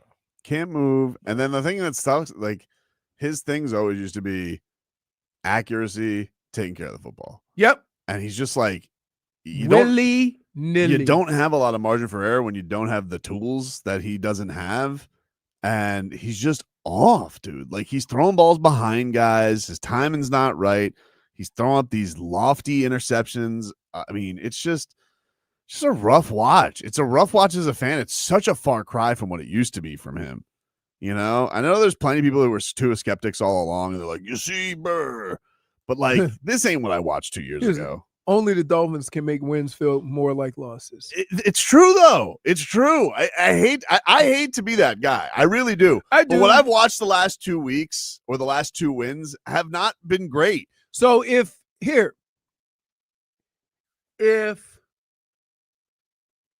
the records were switched, and they were 7-5 instead of 5-7. Would our reaction be different? Probably, I guess. I don't know. I mean, because it's still the same performance. Yeah, I don't know. I just think there's a lot more to it than just pointing out players, because the things that I look at. Does it have to be that complicated though? Like, I don't think it does. Like, he touches the ball every snap. Yes, but understand this. The second half is where this team struggles the most, because they come out thinking they can do the same stuff. And so when you put your team in awkward situations, sometimes they try to force it. Now, I don't know what the adjustments are, but I know this: no matter who the team is, that they come out the second half, whether you've been destroying them or not, they come the second half with a whole new game plan to stop you and to get back into the game and give themselves a chance to win. And it always seems like you're like, oh, they changed it up. Go figure. Like, it just seems so I don't know what part of that, where to put all that. Maybe they are changing it, but they're not executing. I don't know. The only person has been consistent throughout all this is Devon Achane. Yeah. And I got to tell you, regardless of when they come out and say we're going to stop the run, you still ain't stopping it. Except when they decided to go with Ollie Gordon on 4th and 1. Why didn't you go with Achane? I don't understand. Wait. Every time he touches the ball, you know what's funny? He gets yards. You know what's funny? 2 years ago, we were talking about we need a big back. And you know what I said? 2 years ago. Last year. Yeah. You know what I said? This season. Right. You know what I said, Vlad? Being a physical runner, you don't have to be big. He didn't even run it physically, though. He, like, ran it to the side. Achane's the most physical runner you got. He got chased down. I'm like, why don't you have Achane back there? That is a superpower he has. For being that small, he can run between the tackles right as a big guy. But I'm saying, being a physical runner has nothing to do with your size. Everybody tends to make it that. Achane is very physical inside the tackles. Now, what I will say is you can't make a habit of it, because your body is going to break down if you're a little guy and you keep doing it. But to say you can't do it, and every time you run in between the tackles, you got to bring in a big guy, that's not entirely true. Well, this has worked. Well, they've done this twice with going to Ollie Gordon, and neither time it's worked the last 2 weeks. So, I don't know. Maybe if you're going to make a balls decision like that, give the ball to your best player. That's what I'm saying, though. It's like I can't help but be frustrated by the coach and the quarterback. We got to take a break. Back after this.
I got good news, dude. The McRib is back. No, not the McRib. That's been back. I know. But you want to know what is coming back? What? Rockville. Oh. The Welcome to Rockville Music Festival returns to Daytona International Speedway May 7th to 10th and features Guns N' Roses, Foo Fighters, My Chemical Romance, Rhino Puss, Godsmack, and a whole lot more. We got a chance to win a pass for all 4 days. Just text the word ROCK, ROCK, to 20357. Text ROCK to 20357. I got it, Vlad. Rhino Puss. Yeah, thank you. Thank you. Thank you. What? What's wrong? You saw my head. What? You saw my What's wrong? Are we fluffing up the bill? What do you mean? That's the bill. No. That's a whole everybody. Rhino Puss? Yeah, dude. They rock. Rockville. Man, So if you guys want to go, you know what that sounds like, Leroy? Yeah. A gala for intangibles. Yeah. Yeah. a Ville of intangibles. Yeah. Rockville. Yeah. Text ROCK to 20357. And if you guys also, if you don't win, you want to buy tickets, tickets are available at welcome to rockville.com. Even Jay Fig is asking, Rhino, what? Yeah. Yeah. Look them up. Okay. It's a text contest. Messages and data rates may apply. Don't text and drive. Can we get a weather update, Leroy? Sure can. From Chill Zone AC, featuring reliably root Hey. AC systems. Make your AC great again. Visit chillzoneac.com. I ain't gonna lie. It was cold and windy on was it Thursday. Friday? Thursday and Friday. Thursday was raining on Thanksgiving. No, not by me. One day it was like 59, and 3 hours later it wasn't no warmer because it was overcast. Right now we got partly cloudy skies, temperatures coming out of the, I'm gonna say east, northeast. I'm gonna go ahead and throw 10 miles an hour, even though nothing's moving. This guy And nailed right it now right it's on the just head. low 80s. Wow. Bro, he nailed it right on the head. It's 81 degrees, 10 miles per hour. And where did you say the wind was blowing? I'm saying east, northeast. Blowing east. Yeah. This guy, man. Unbelievable. All about looking at the clouds, baby. How about that? The headlines are brought to you by Doral Kia, home of the Pricito, our lowest price. Visit us at Doral Kia or DoralKia.com. Why you treat me like? Why do I treat you like a just feel child? like you have a spoon, and you can, go ahead. Mario Cristobal was on the Joe Rose show this morning, and this was him making his case to the playoff committee. Oof. Yeah, no, I'm with you, man. It's we just, again, it's all about doing it in a professional manner. That's really, really important. And our job is to try to make their job as easy as possible, right? And so when you play the same opponents and you do a better job against them, I mean, that carries a ton of value. And then you hope that two teams have an opportunity to play each other to really make it easier. And we did that. You know, we had an opportunity to play head to head, and all those facts and all the numbers that go with it. The way that game was graded and the way the offense and defensive lines performed against each other, right? The way key players performed, what they were able to accomplish, or how many yards they were limited to. I think all that stuff has you give yourself an opportunity to present a really clear picture as to who is most deserving. And I think when you have data like that, number one, playing each other, that's always right, first and foremost the best. Right. And then having played against the exact same teams and having done a better job, minus the one, I think one team had a lacrosse player like start a game at quarterback, so that got out of whack. But aside from that, it's the numbers heavily lean towards the University of Miami, and we're going to keep presenting the information that is truthful. These aren't narratives. These aren't creating scenarios. This is like legitimately presenting all the reasons why, no matter who's playing well right now, Miami's playing better than everybody. There you go. That was Mario Cristobal this morning on the Joe Rose show. I can't argue. I think a lot of people thought that I was defending Notre Dame. And I'm like, no, I've been watching Miami for the last 3 years, and you're complaining about where you were, and then you didn't take care of your business. Take care of your business. We'll have the conversation. I was very happy and with right that. now, I believe that they dominated Pittsburgh. Killed them. And right now, I would say the committee tried to put Miami and Notre Dame close so that could be the determining factor, and Man. you weren't paying attention. I'll tell you what I was not able to grasp was swag penalties from the other team. Wow, from Pitt, dude, that penalty drawn by CJ Daniels, that was true art, because they did the hand fighting back and forth, and then the DB gives him the one to the face, and he goes, heavens to bits. He falls down. And you're just like, penalty. He sold that, and you know it's funny so well. And you know what's funny? If you look down at him, he's like, man, I didn't even touch you, and he'll be smiling on the ground. Gotcha.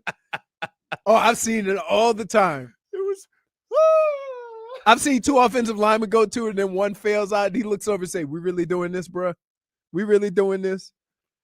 It was great. And then they had the other one in the end zone where they had the breakup, and he just is like, that was like, I was a little surprised they threw the flag on that. I'm going to be honest with you, but you know, the guy went after it, and he was flexing on him, and they're just like, taunting, penalty. I was like, yeah, whoa, this usually goes the other way. Yeah, this is crazy. I really do like where the Canes are now, because whatever happens, you have improved from last year in how you finished the season, how you played in cold weather, how you took care of your business. We can talk about, the middle of the season, and that's fine. And my whole argument with that was, you can't lose games and then complain about the system. Now, you handled all your business. You and Notre Dame are close. Like, Miami definitely should get an advantage over all the armed forces that they play. They play better teams than that.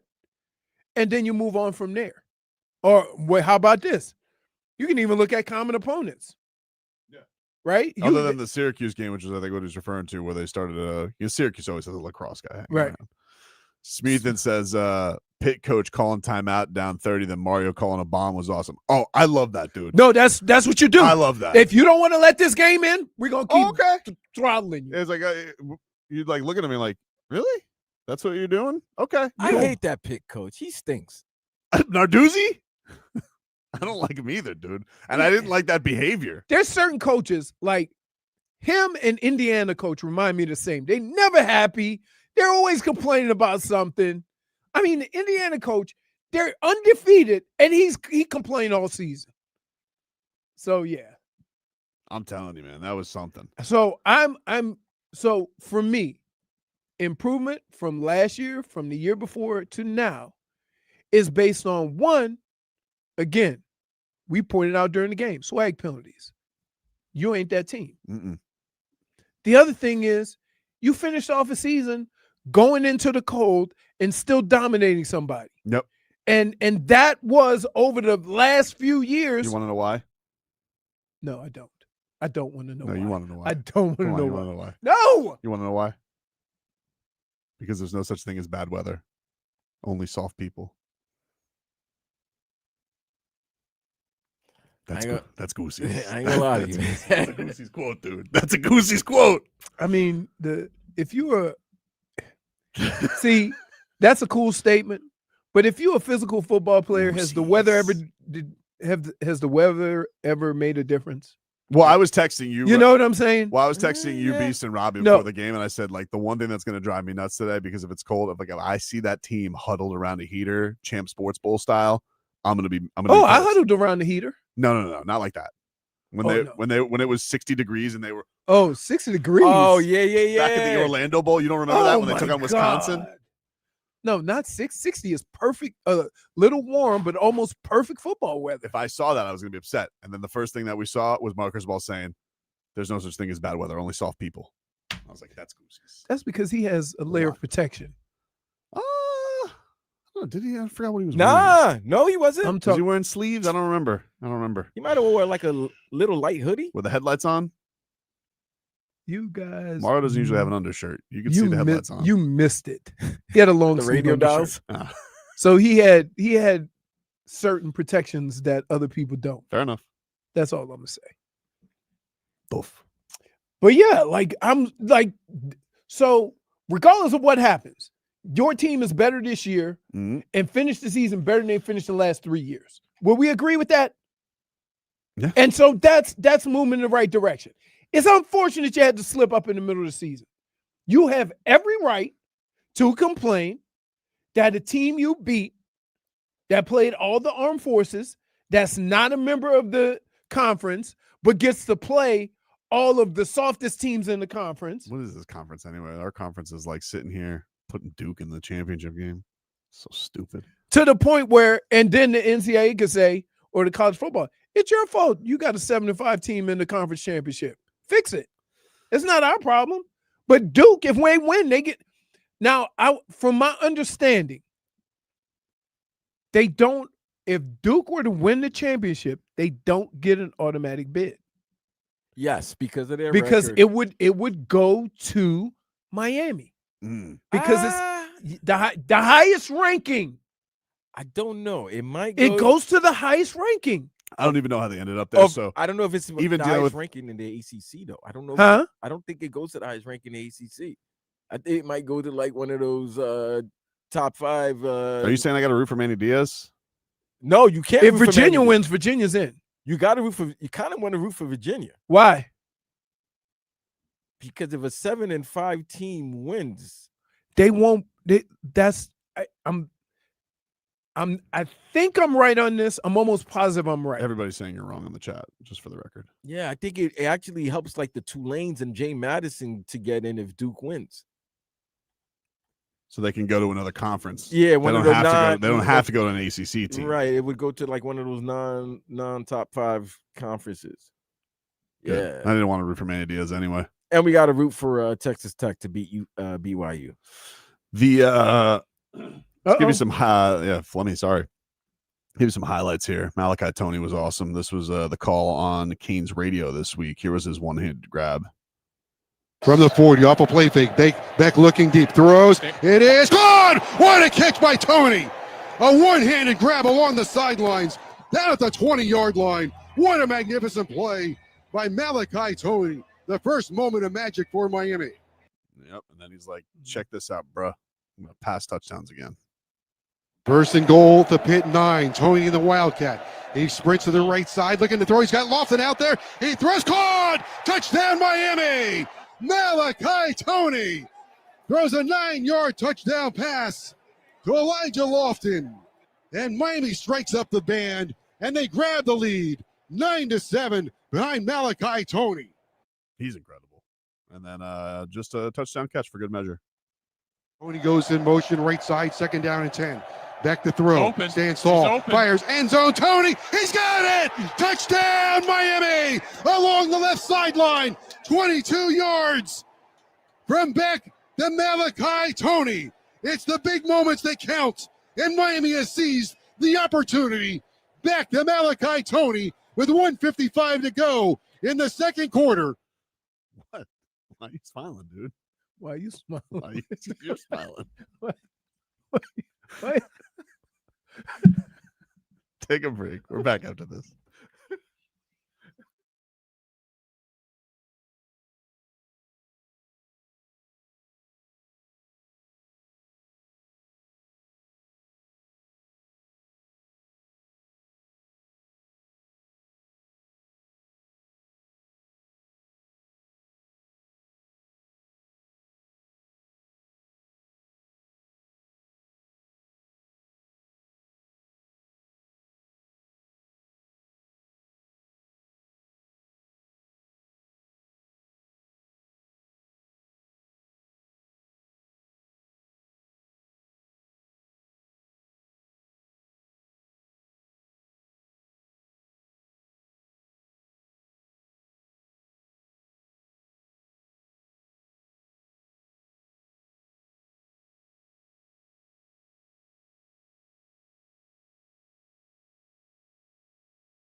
All right, welcome back, everybody. Even I know this song. Tobin and Leroy here with you on FM 104.3 WQAM. You guys can get it on the chat on YouTube and Twitch. YouTube 104.3 WQAM. On Twitch, Miami 104.3 WQAM. Check us out there. Miami Dolphins, they win yesterday. Heat, they lose over the weekend. They'll be back in action tonight, taking on the Clippers. Always wish James Harden no success. Mr. Pump Fake. Just man, they're in a rough spot right now. If you didn't like him, Hmm? you would really truly be able to appreciate what that guy's done in his career.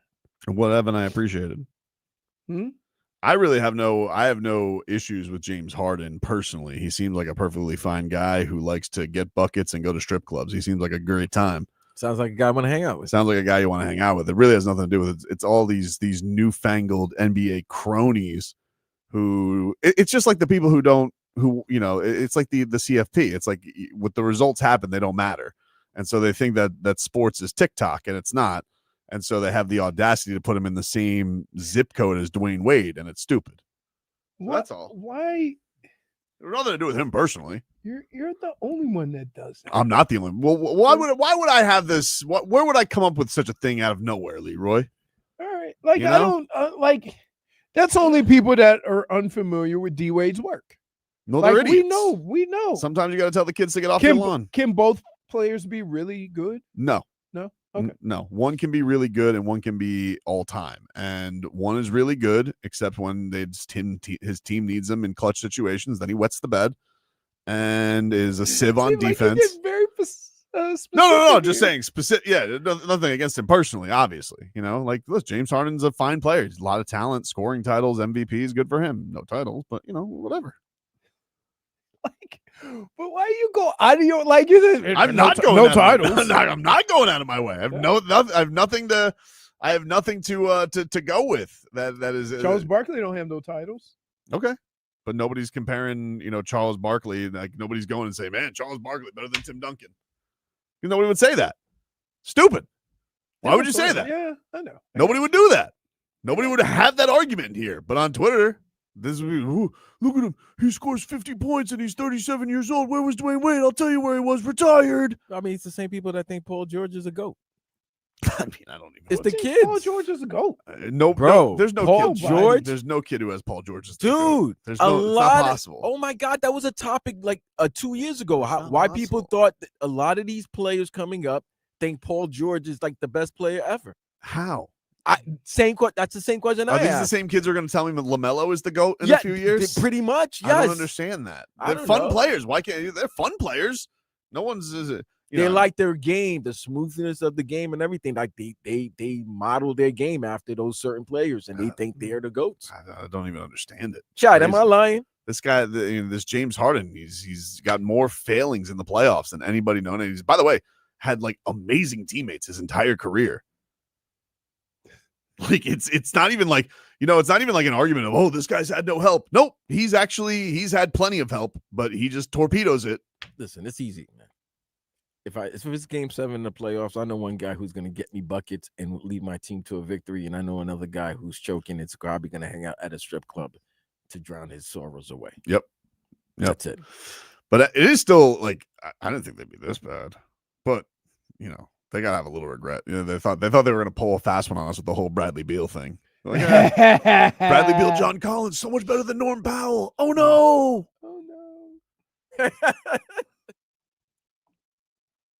What are you guys, Belle Biv DeVoe? Oh no! Crazy, man. I don't know. Anyway, the Dolphins, they get a win. Damn, you're not even that enthused about the win. I'm not. I was really like, I wasn't feeling good yesterday, Vlad. And I was kind of hoping I was like, this puppy could be over. I could sleep the fourth quarter. And I'm like, no, his name doesn't even look, Shuck, your name's spelt wrong, first of all. And this guy was just dealing against the against the Dolphins in the second half. Hey, what's I'm going really on here? shocked Chris Olave didn't come up with that ball. That was a perfectly thrown ball. Yeah. It's pretty amazing that a guy whose last name is Shuck, plays for New Orleans, down in Louisiana with all them oysters and stuff. Yeah, they would like to go to his restaurant, but they'd just be confused by the spelling. They're like, Hey, what? you Saints fans? Y'all came out. The Saints fans came out. Still? They came Oh out. no, everybody want a trip to Florida. I guess so. I guess you gotta have something fun to go to this year. Yeah, last time they came down was the Super Bowl. This is insane. But I don't know, like, would it surprise you if the Dolphins lost to the Jets this week? No, but here's the problem is here's what sucks about where they are and how everybody's so over it. In a year where you say beat the Buffalo Bills, you beat the Buffalo Bills and nobody cares. Right? And Great win. Hmm? Great win. Good feeling. were- but they followed. I mean, like, you know, the coach had the funny moment where he's trolling and went to elbow room, which we had to debate for 2 days if it was real or not, but it was. But then they followed up with these last two games are just like, you won though. I know. So I'm glad somebody mentioned this. what's that? Am I the only one that saw Nick Folk for the Jets and go, holy smokes? Yeah. He's a big boy and he old. Yeah, we did this earlier in the year because Nick Folk hit a really long field goal. And I think, was it against the Eagles, Vlad? Because Nick Folk hit a field goal where we were like, It couldn't have been more than 55 yards. Pittsburgh. It had to be Pittsburgh. Yeah. No, he's been hitting 50-yard field goals for us all season. yeah, it's been, and everybody's like, wait a minute, Nick Folk, when did he get a boot? And that's exactly when Vic Fangio was going into this whole kicker gate, that everybody was Right. messing with the balls too much. Because Nick Folk, you know, he's a solid kicker. He's been doing it forever, but he crosses errors. Like, what has Nick Folk been kicking for Damn. 17 years? And even the one he kicked low. It Oh, wasn't no, like no, the no, other no. kickers. It took everything he had. Yeah. Let me tell you how old Nick Folk is. He played with his head coach. Jeez. He played with Aaron Glenn? When Aaron Glenn was given the game ball, he's like, the game ball, I got to give it to one person. I played with him. That's crazy. Nick, where you at? And then he gave Nick the ball. Yeah. Say Nick Folk looks like he time traveled from 1968 to come I play. just don't understand how he's kicking Still 50-yard doing it. field goals at 40. But he's at his peak of his powers. Like, Aaron Rodgers is like, can I have some of what he had? Well, maybe Man, Nick. Aaron Rodgers, when he got hit by Nick Bosa yesterday, Oh, his whole or body. Joey Bosa. You saw his body, spirit leave his body right there. Are you shocked? I told you. I felt a little bad. I told you. I know, but you didn't feel a little bad? Huh? You didn't feel a little bad? That's what he signed up for. That is what he signed up for. It seemed like he wanted to leave. Hey, I don't know. I don't know. Aaron Rodgers looking like a sticky bandit. That's a plus one. Because who didn't automatically go right to Home Alone? Right? But yeah, I'm just saying, like, you can say I'm a hater, but truth be told, he looks exactly how I told you he would look. He does. He looks old as hell. Okay. Don't take the exceptions and think everybody could do it. Everybody look at Aaron Rodgers and go, oh, Tom Brady did it. Aaron Rodgers could do it. No. Tom Brady ruined it for everybody. Yes, he did. Because now everybody going out and giving 3-year, $100 million contracts to 38-year-old, 37-year-old quarterbacks. How many of them have worked? Sam. How old is Matt Stafford? Matt Stafford's 37. He's been there, though, and they traded him. They didn't sign him as a free agent, give him a big contract. He got an extension just now, but yeah, different situations.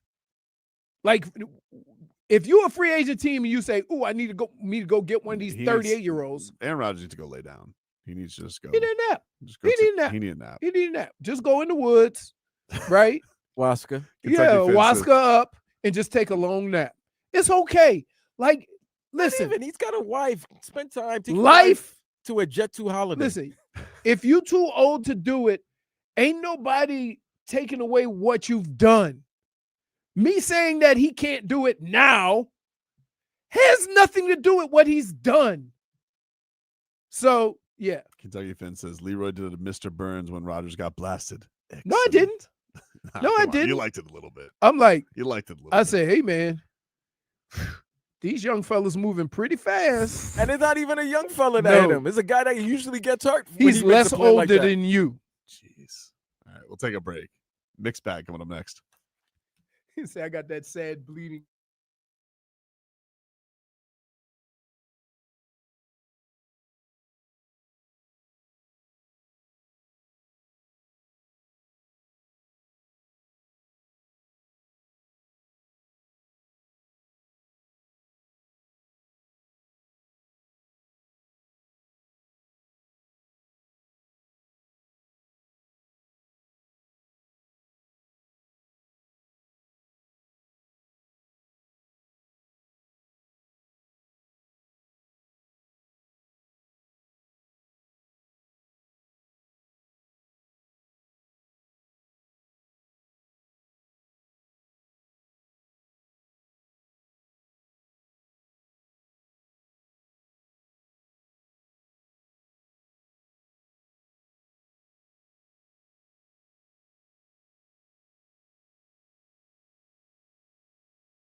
Welcome back, everybody.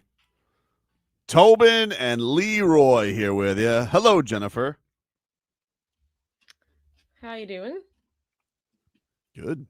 How was the holiday weekend? You're looking to the side, Dismissive, right? Like, Yeah, just mosey on didn't in. feel very welcoming, you know? Yeah. like you look to the side, like- gave him side eye. Oh, I was muting clean feed. Sorry. How you doing?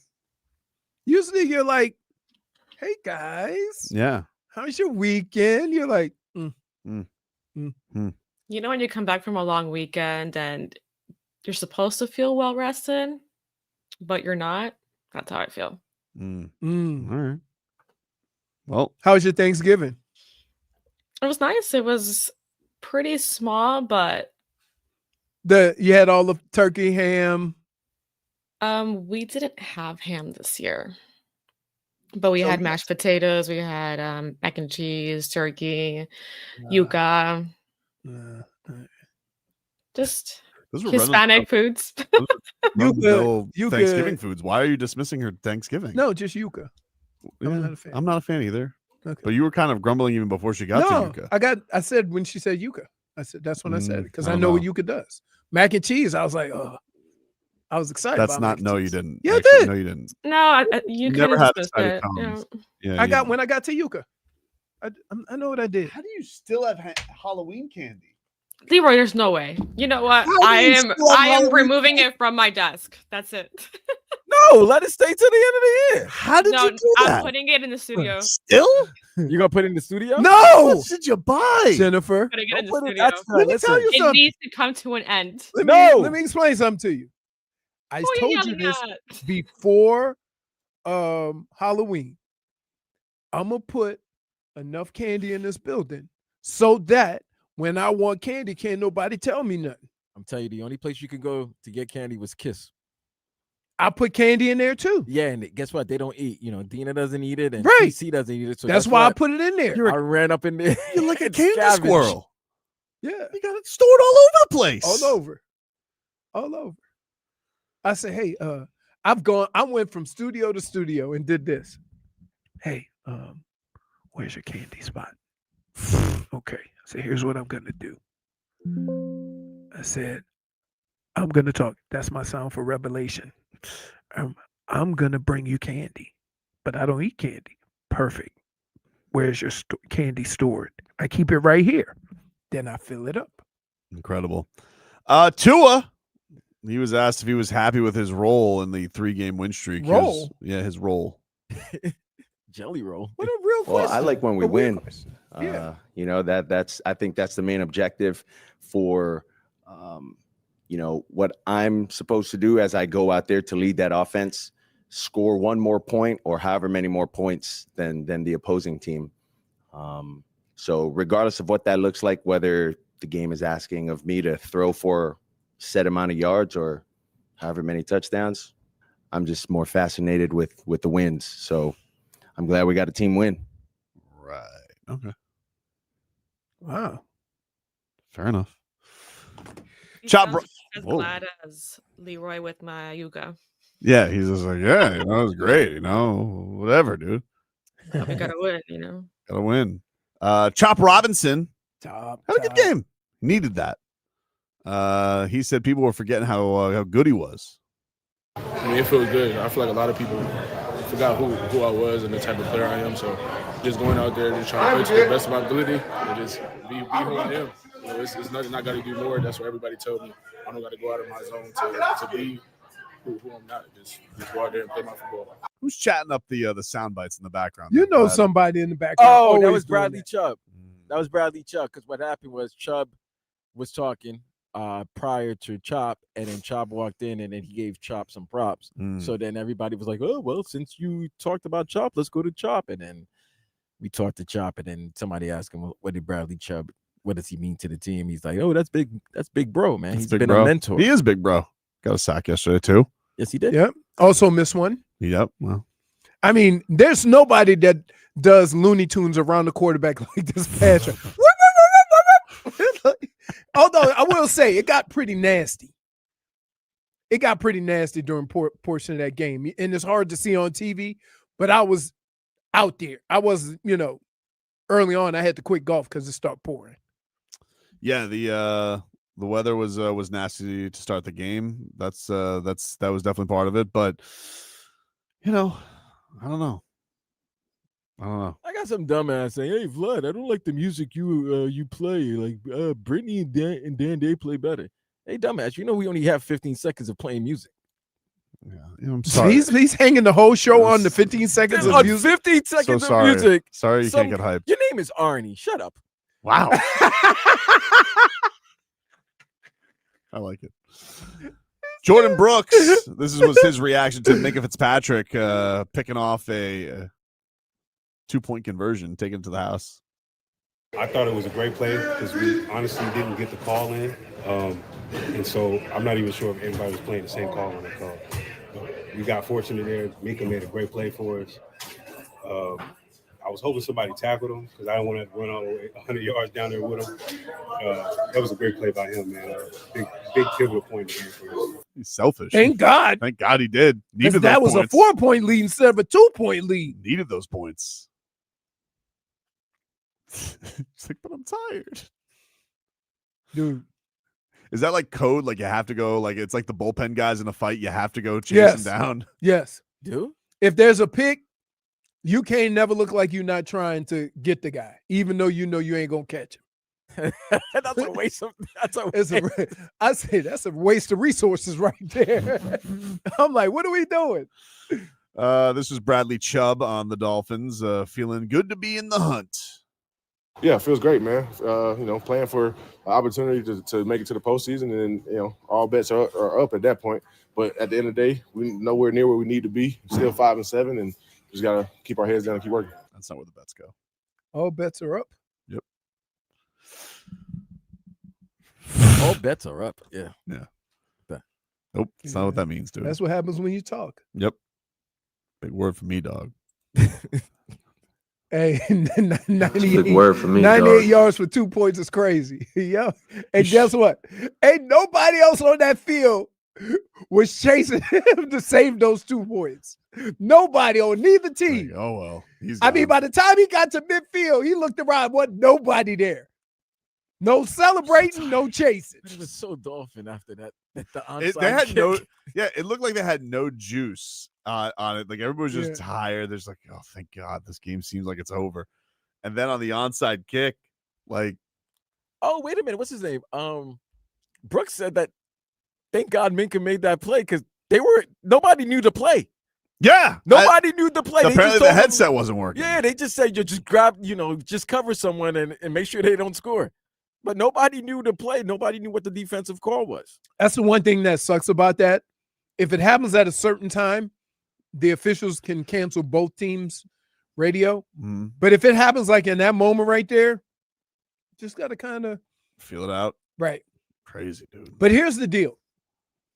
As a defensive or offensive player, when you get into a situation, because you've worked on it, you know what the play is going to be called. And so you shouldn't be blind to it. You work on that stuff all week so that if something goes wrong, that's why you ever see sometimes a receiver will go on the wrong side and he's supposed to motion left, but he's already on the left and the quarterback will move him to the other side. Yeah. Like it happens. So seemed like Minka knew what to do. Yep. Thank God. Here was Mike McDaniel on Minka Fitzpatrick. Yeah, that was my I'm glad he, we talk about it. It's been a while, maybe a month or two, but the rare, pick safety on a 2-point is, it was the second time that I'd been a part of it, but the first time that I was on the right side of it. We had one in 2016 where Eric Berry took one in a critical moment that proved the biggest differential. So it was gigantic, especially after he took a unbelievable undercut angle. And you know what you guys this is you get it. You guys. By the way, you guys get it. By the way, -1. Why? Just -1. I'll tell you when I'm done. Okay. -1. It is not called a pick safety I don't give a damn what you think it's called. It's not called the pick I was safety. about to ask you that. No, It's a pick 2, right? yeah, For rambling. that is not a pick safety. Take a break. Final hour coming on up. Back after this.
Welcome back, everybody.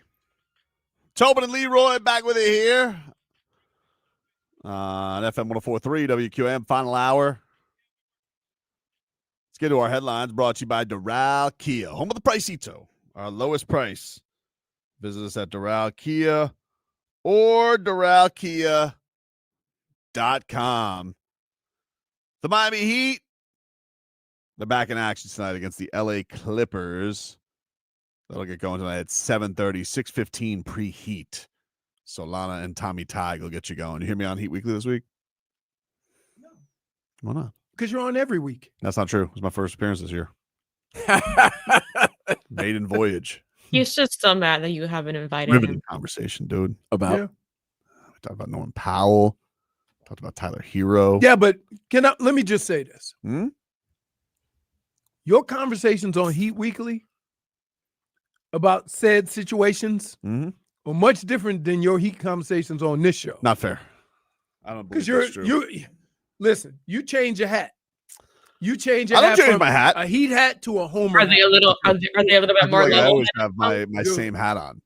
You guys just want to talk about different things. Like Tommy Ty's not going to say, hey, is Tyler Herro torpedoing this whole thing? Now, mind you, this was before the game. I don't know that Tyler Herro. I'm not saying that he is. I'm not But saying I that he is asked either. this question beforehand. Mhm. Was it going to be a problem? Right. And then you lied and made some quotes up for me, which I didn't appreciate. Why you got to listen? You said something along those lines. I did not. I never said Okay. anything along those Okay. lines. Never. Okay. Never. So when I asked questions about this before, we just agreed with me? I don't remember what your question was specifically, so I can't say whether or not I agreed with you. See. But I know for one thing is I never said that, oh, it don't matter because he just gets buckets. I know I never said that. Okay. That's a lie. All right.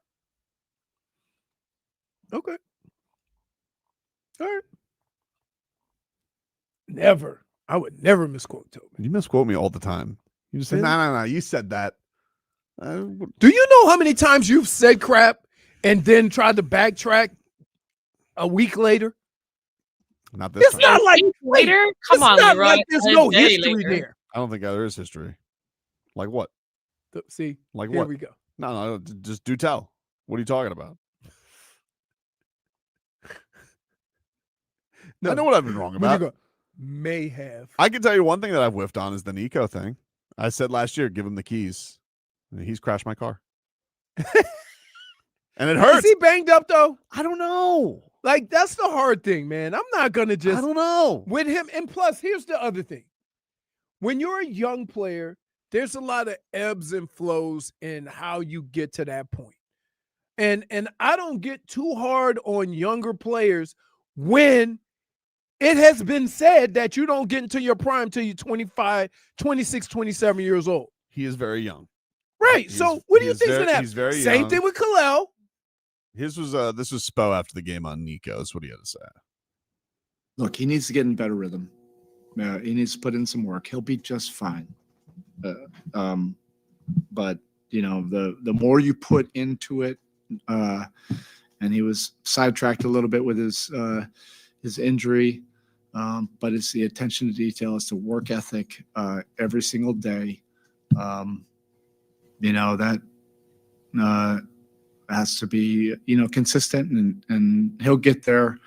He'll get in better rhythm. It's not easy to jump into a game that's as intense as this and as physical, and where you have to be in rhythm, and he hasn't really fully practiced.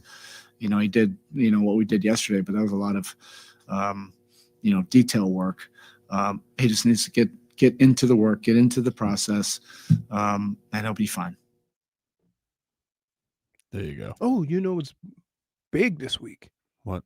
Cam versus Shador. Oh, is it Browns versus Titans? Oof. Oh man, Terrible game. Poor But Cam's you gonna don't watch it? Cam's gonna get killed by Myles Garrett, man. Oh my goodness. This dude you have to fully, if you watch a game, they don't ever block him. They just throw it before he gets there. Trent Williams had a long And he's a Hall of Famer. and he's a Hall of Fame Silverback, Hall Yeah. of Fame left tackle. Had a long day yesterday. Yep. Crazy, man. Jović said, quote, this to Anthony Chang. I'm not looking great. I know that I'm not playing great basketball right now, and that's the thing that bothers me for sure. Could he be tired after the after summer playing in that Euro Cup? I just think he looks like the game's I don't know. It just looks like the game's sped up for him. He had the foul trouble. He's turning the ball over like crazy. Like he's just not playing within himself. Right. I don't know what it is. I can't say it's fat cat syndrome. It seems too quick. Ain't never stopped you before. I don't know. Ain't never stopped you before. Saying it. Wait. I want to say Jennifer, there's a fat cat. Jennifer, I'm not ready to do that. This dude is sitting. He has never clip it. Ever said that before. Blood clip it. Have you ever said that phrase before? Seems too soon. No, wait a minute. No. We're not letting you get away with this. Why? Because you called out Zach Sealer. Well, How quick was that? How you like week 2, week 1? I don't think I called him out week 1. I don't think I called him out week 1. Took a while. No way. I have a message from you that you said that he was a fat cat. Where? Yes, when I saw him at Stars and Strings. Oh, well, I mean, going to concerts, you were the 2 wins on the year. Is that the time to hear strumming guitars? The man can enjoy life. He won the next day against the Bills. You can enjoy life. Oh, yeah, the Bills win. Really turn things around. Wait, you were complaining about never beating the Bills. Now they beat the Bills and you're still complaining. Did you see the Commanders in the Saints game? I did. They were terrible games. I ain't gonna hold They you, won, bro. though. Who cares? Why do we have to do? Why? Can I ask you something? In any other sport, when we say, "Oof, kind of got away with one there," like if the Heat beat the Kings and they barely do it, we're just like, The Heat had a game like that where they were shooting up bricks. The Mavericks game. Yeah, you're proud of that. That's not that great a win. Yeah, because at the end when they look at the record, only in football they're just like, "Yo, you take the win and you like it. You like it. However it got there, you like it." It's like, you know what? The Dolphins fan has eaten a lot of mediocre to bad football. Sorry if a win against the Saints barely doesn't exactly get me all tingly. I didn't say you had to be all tingly and warm and fuzzy about how your team played. I'm saying a win is a win. Like, don't complain about a win. I'm not complaining. You can say, yeah, we need to improve on these things. And I get that. And I get, hey, Tua's still throwing picks. And I get that. But if you had this crappy season all year, but your team is still putting up wins, that's a whole different story. So win the game. Some games are going to, listen, no matter what sport you're playing in, some games are just going to be ugly. Jennifer says, Zach Sealer was at Stars and Strings. I didn't call him a fat cat. You sent a picture. I didn't call him a fat To cat. be specific, a GIF of a fat You are cat. the worst. When was Stars and Strings? It was like November. It was early November. Sent him a This is what he sent. Okay. That's just funny. Yeah.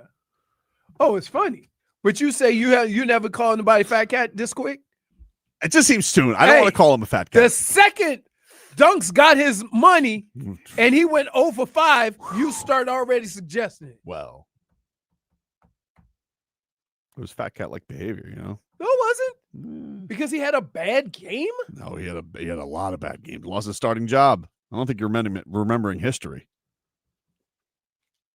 You're the worst. What? You're the worst. Just give him a chance, baby. Just own it. He's going to turn it around.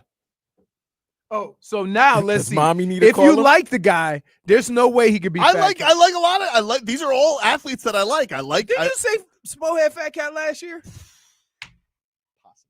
But especially when he called the timeout.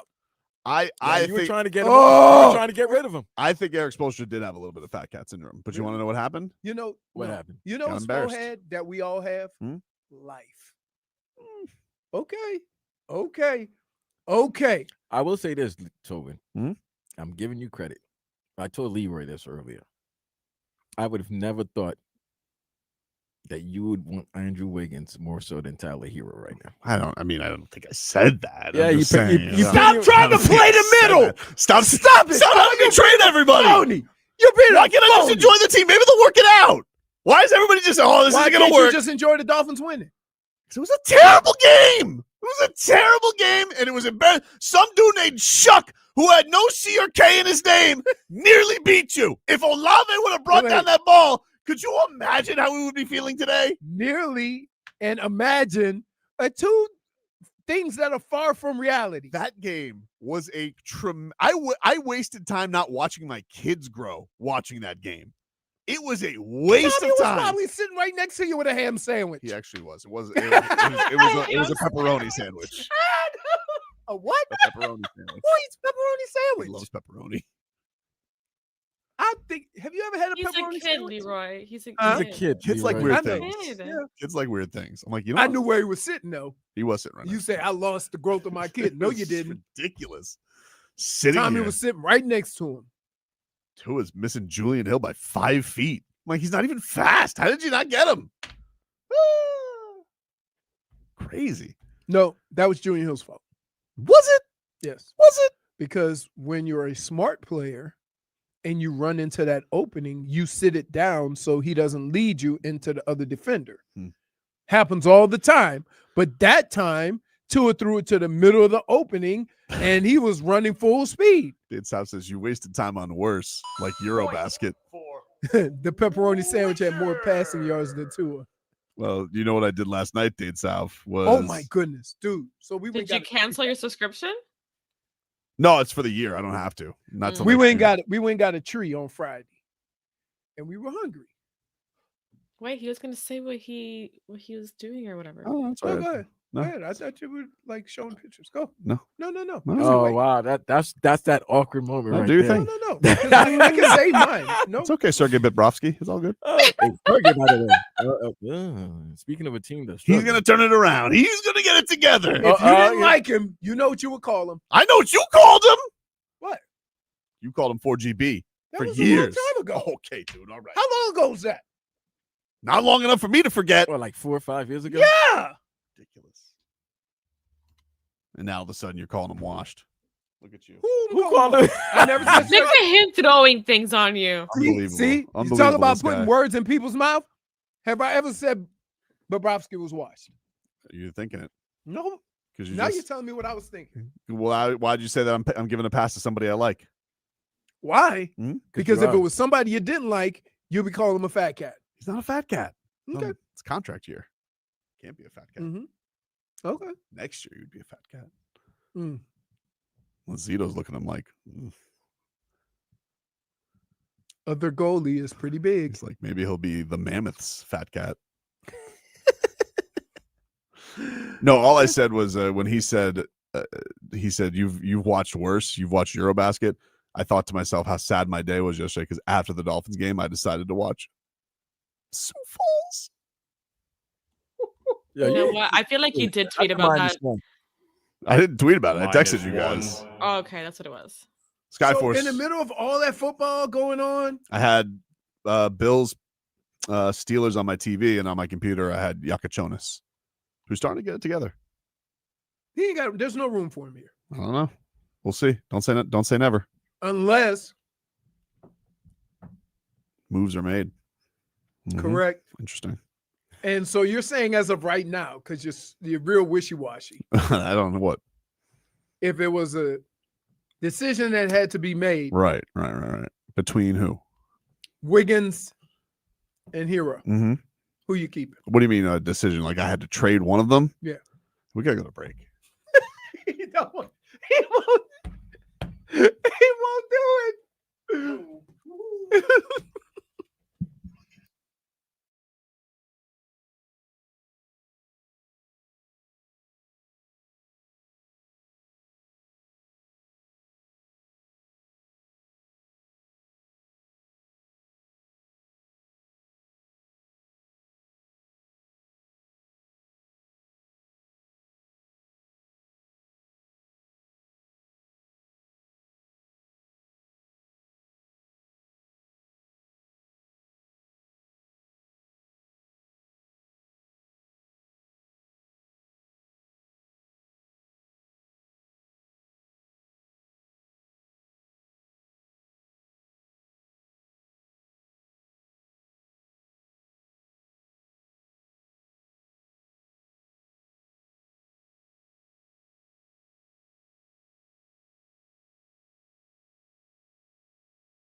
All right, welcome back, everybody.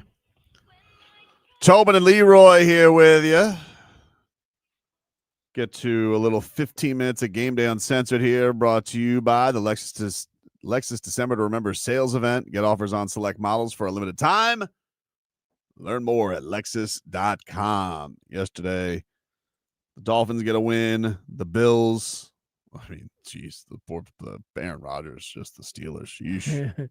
I don't feel bad Tonight, but I'm telling you, I told you this is what this is gonna look like. Tonight, you got Patriots and Giants on Monday Night Football. Yeah, definitely watching the Heat game. I will be. I'll be booting around. Dude, that's gonna be a boring game, bro. Come on. I don't think that's gonna be fun. It's gonna be a Drake May, Mike Vrabel love fest, and then if they talk about the Giants, is Dart back tonight? Yes, he is starting. That's it's a little goosey. Why? Come on, man. He's not gonna last in the league for another 3 years. Because he plays reckless. He Exactly. plays he plays like a maniac. That's why. And guess what's gonna happen? Concussions. Do you think that they'll try and bring anybody up on charges like they did with the Dolphins?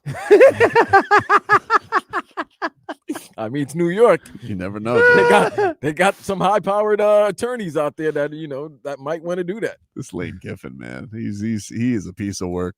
He really is. Like Marty Smith aged like in 2 days. He aged like in 6 years. He's like, I can't believe this guy. He just puts on this dog and pony show the entire time. What do you think was going to happen? He goes, I don't understand. I mean, you think Lane Kiffin after upsetting Al Davis, the state of Tennessee, Nick Saban, Boca Raton. I think Boca's the only place he left on good terms. I think Boca was the only place where he was like, he loved it there. Because they knew what was up. They probably knew, like, yeah, he was probably too good for us. But, like, you think that's probably the happiest he was? That's probably the happiest that he was. Because everywhere else, he's either getting fired on the tarmac or he has to go to coaching rehab or just leaving, just napalming whatever goodwill that he's built up wherever. And it's just like, yeah, whatever, because there's going to be the next hillbilly fan base is just to be happy to have me. I don't have to fake my accent. Hillbilly franchise? Dude, come on. Hey, Paul! You know what happened? He left us. He couldn't take it here in Oxford, Mississippi. Paul, hey! I like this Lane Kiffin. Go Tigers, because he doesn't fake an accent like the last guy.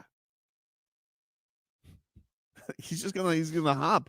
Man, there's two. Wait till he does it. And What's his name? They just fired Brian Kelly. Yeah. And then Chip Kelly just got fired too. Yeah, and both of those guys gave me the same kind of vibe, right? Well, they got same like arrogant, like they knew everything. Arrogant intangibles. Yeah. AI, that's the new AI now. Arrogant intangibles. You think when DeBoer gets fired from Alabama, you think they'll start flirting with Lane Kiffin? Listen, they're not gonna fire DeBoer. If he wins an SEC championship and gets to the playoffs, that's something that Nick Saban didn't do. Lane Kiffin is just gonna be like, you know what Lane Kiffin's ultimate end game is? He wants to just sit in Nick Saban's chair. Who, so Lane?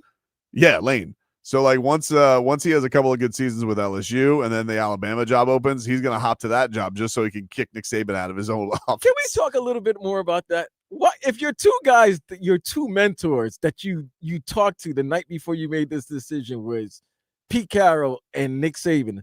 Of course you're leaving Mississippi. I thought he was trolling when he said that. I'm like, you got no, he was. Those are his mentors. Yes, and those guys leave. Like the only reason why Nick didn't leave Alabama is because he became a god there. But you saw how Pete left SC. Oh, yeah. Seattle's got a job. Well, Pete had to leave SC because that heat.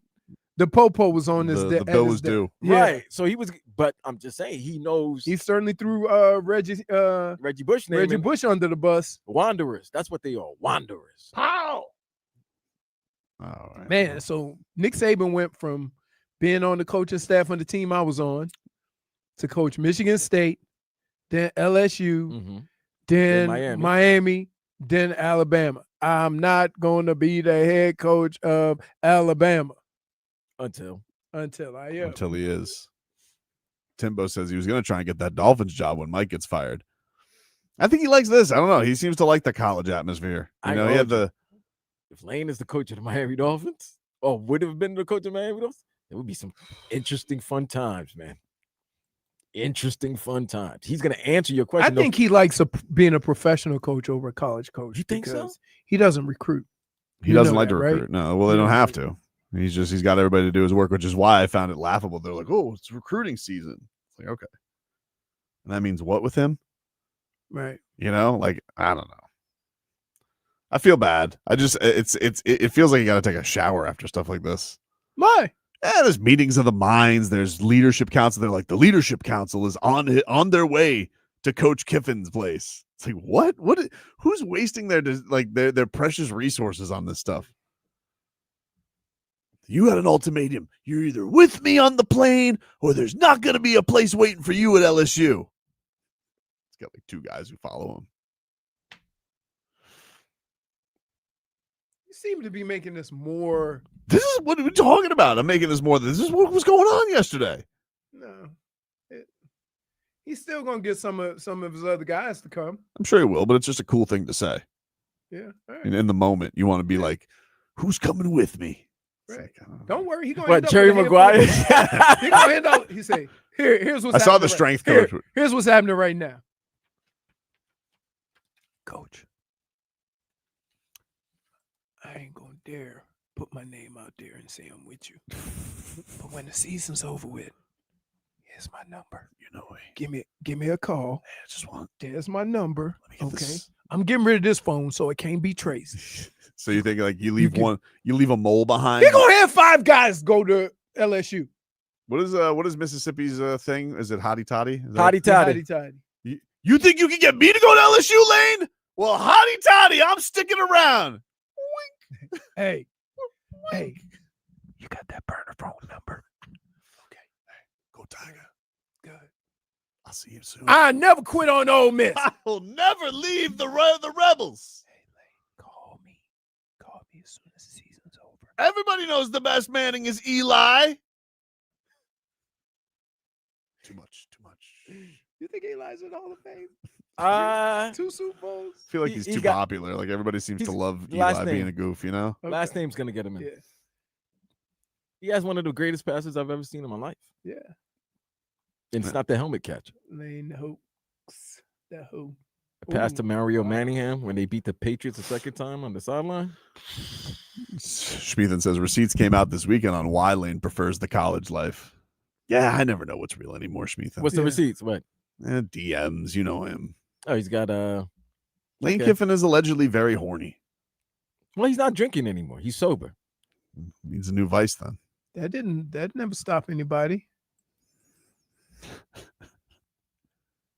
Lane Kiffin, as soon as he reaches, this is his different go Tiger.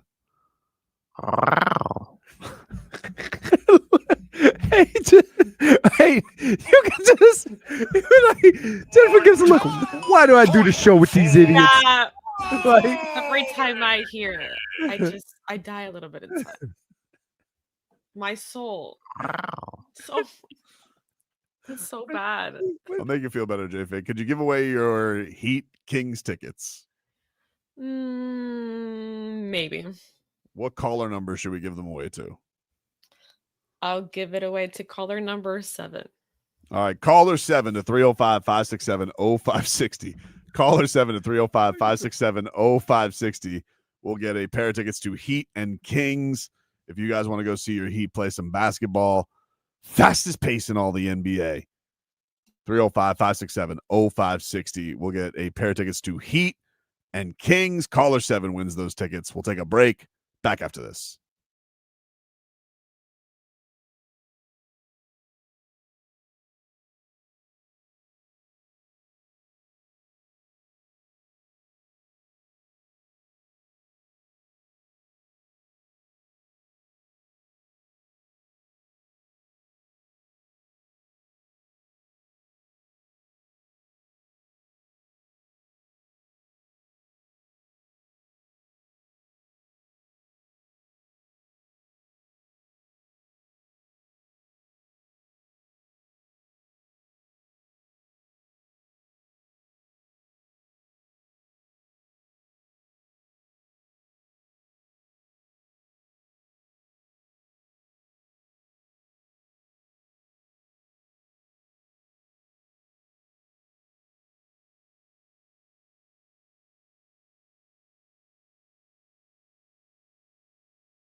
Welcome back, everybody.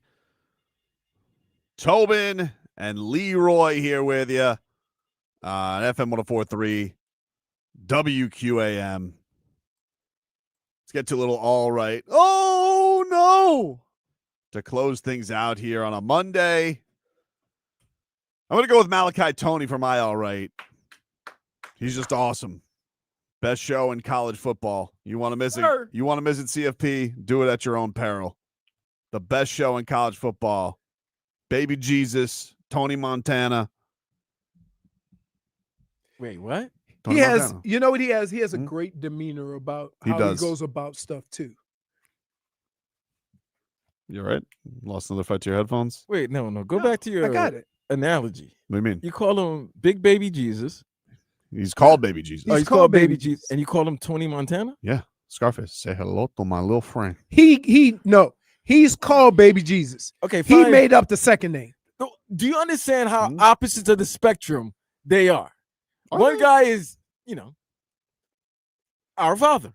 The other person is a fictional cocaine drug dealer who murdered people in Miami. People have different personalities. and killed his boy because she was dating his sister. These are crazy. Like, that is two opposite ends of the spectrum. It's tough. Sometimes you got passing Tony. Sometimes you got running Tony. Sometimes you got catching Tony. Jesus to Tony Montana. Anyway, he's my all right. My oh no goes to Jović, dude. I can't help it. He stunk up the joint. Like, I can't, He's young. I understand. Wait, there's growth, right? He's not supposed to be an all-star right away. He's gonna have some ups and downs. Did Khalil have ups and downs? He did. Okay. Then why, don't do that. You should know better. You should know how this path goes to get to where you're going to be the consummate professional. Not 2 years. It takes a while. It's fourth year. Okay, but still. Oh, so you think he should be there? I think you should not be looking. Even basketball says 26-27. Who's that? You always just throw that out there. Am I lying when I say basketball? People will I'm say not saying you don't get into your prime till I you're don't need 26, him to be the MVP. I need him to not just give the ball to the Pistons. Okay, but he's young. Also, Tyler, head on a swivel, dude. I mean, that's a whole nother conversation. Sure is. What do you got, dude? What's your all right? No. My all right, listen, I know I'm hard on the Canes and Canes fans because you complain before the job is done. You can complain now. Kudos to the Canes for finally closing out a season, dominating fashion in the cold, and actually doing something that everybody had questions about because you hadn't done it in a while. Finish off the season. So kudos to the Canes. Now we can, complain about the circumstances or whatever, but you couldn't complain about the circumstance when you have wet the bed at the end of every season. Well, let's see if this committee's about right. Let's see if this committee is really about football. We'll see. We'll see. Because there are no bad committees, only soft people.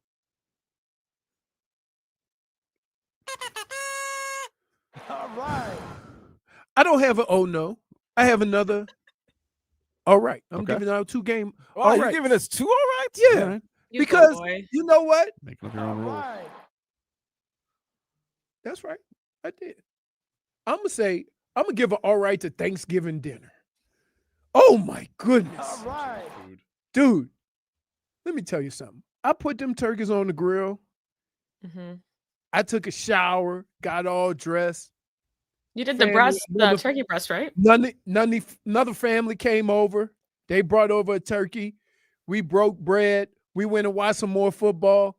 Everybody in the house fell asleep on the couch. The itis kicked in. Yeah. And you know what I was thinking? And so I got up to use the bathroom and I looked around and I say, now that's a good Thanksgiving dinner. Oh, when the itis kicked in? You know, and then wait. Then I woke everybody up. I said, pie. Oh, that's it. That's like it was awesome. And they ate the pie, right? Yeah. Did you sleep in on Friday? Huh? Sleep in on Friday? No. It was cold. When you eat like I got up to golf. So I get up at 4:30. Is your swing different after you ate all that food? Lethargic? No, No? because I get up and work out, do a little stretching. I got to stretch because I get up like old man get up. You know, I got to warm up to life. Jennifer, what's your all right? No. Well, much like Leroy's, my all right also goes to Thanksgiving dinner and just being around my family and celebrating friends' birthdays that I've been around them for such a long time. So it's nice celebrating more years together. And my oh no goes, I didn't really have one until Leroy reminded me how bad I felt the next morning after Thanksgiving. A lot of regret. I ate too much. Can I just say this? Was there liquor? It was involved? harsh. Was it No, liquor involved? No. Okay. No, that was the next day. Because I try to avoid liquor on Thanksgiving so I can eat more Right. food. I mean, there was wine and stuff, but I didn't really I drink don't it. do wine. You drink wine? Yeah. I picture you drinking wine out of a box.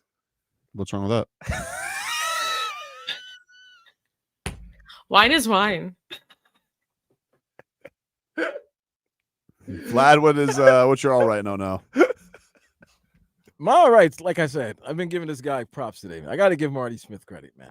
To spend a weekend in Mississippi? Oof. Oh, sorry, whoever's from Mississippi, but I wouldn't want to spend a weekend there. Do you think when he got to the airport with Lane Kiffin and Lane was probably going to not spell, he goes, "Hey, nah, Lane knows I've been sitting here." Him and Lane know. Hey, was he wearing that same jacket for like 3 days? I don't know. I don't think so. Because He's got some money. That was at the stadium and then after the game with the same jacket. Yes. Okay.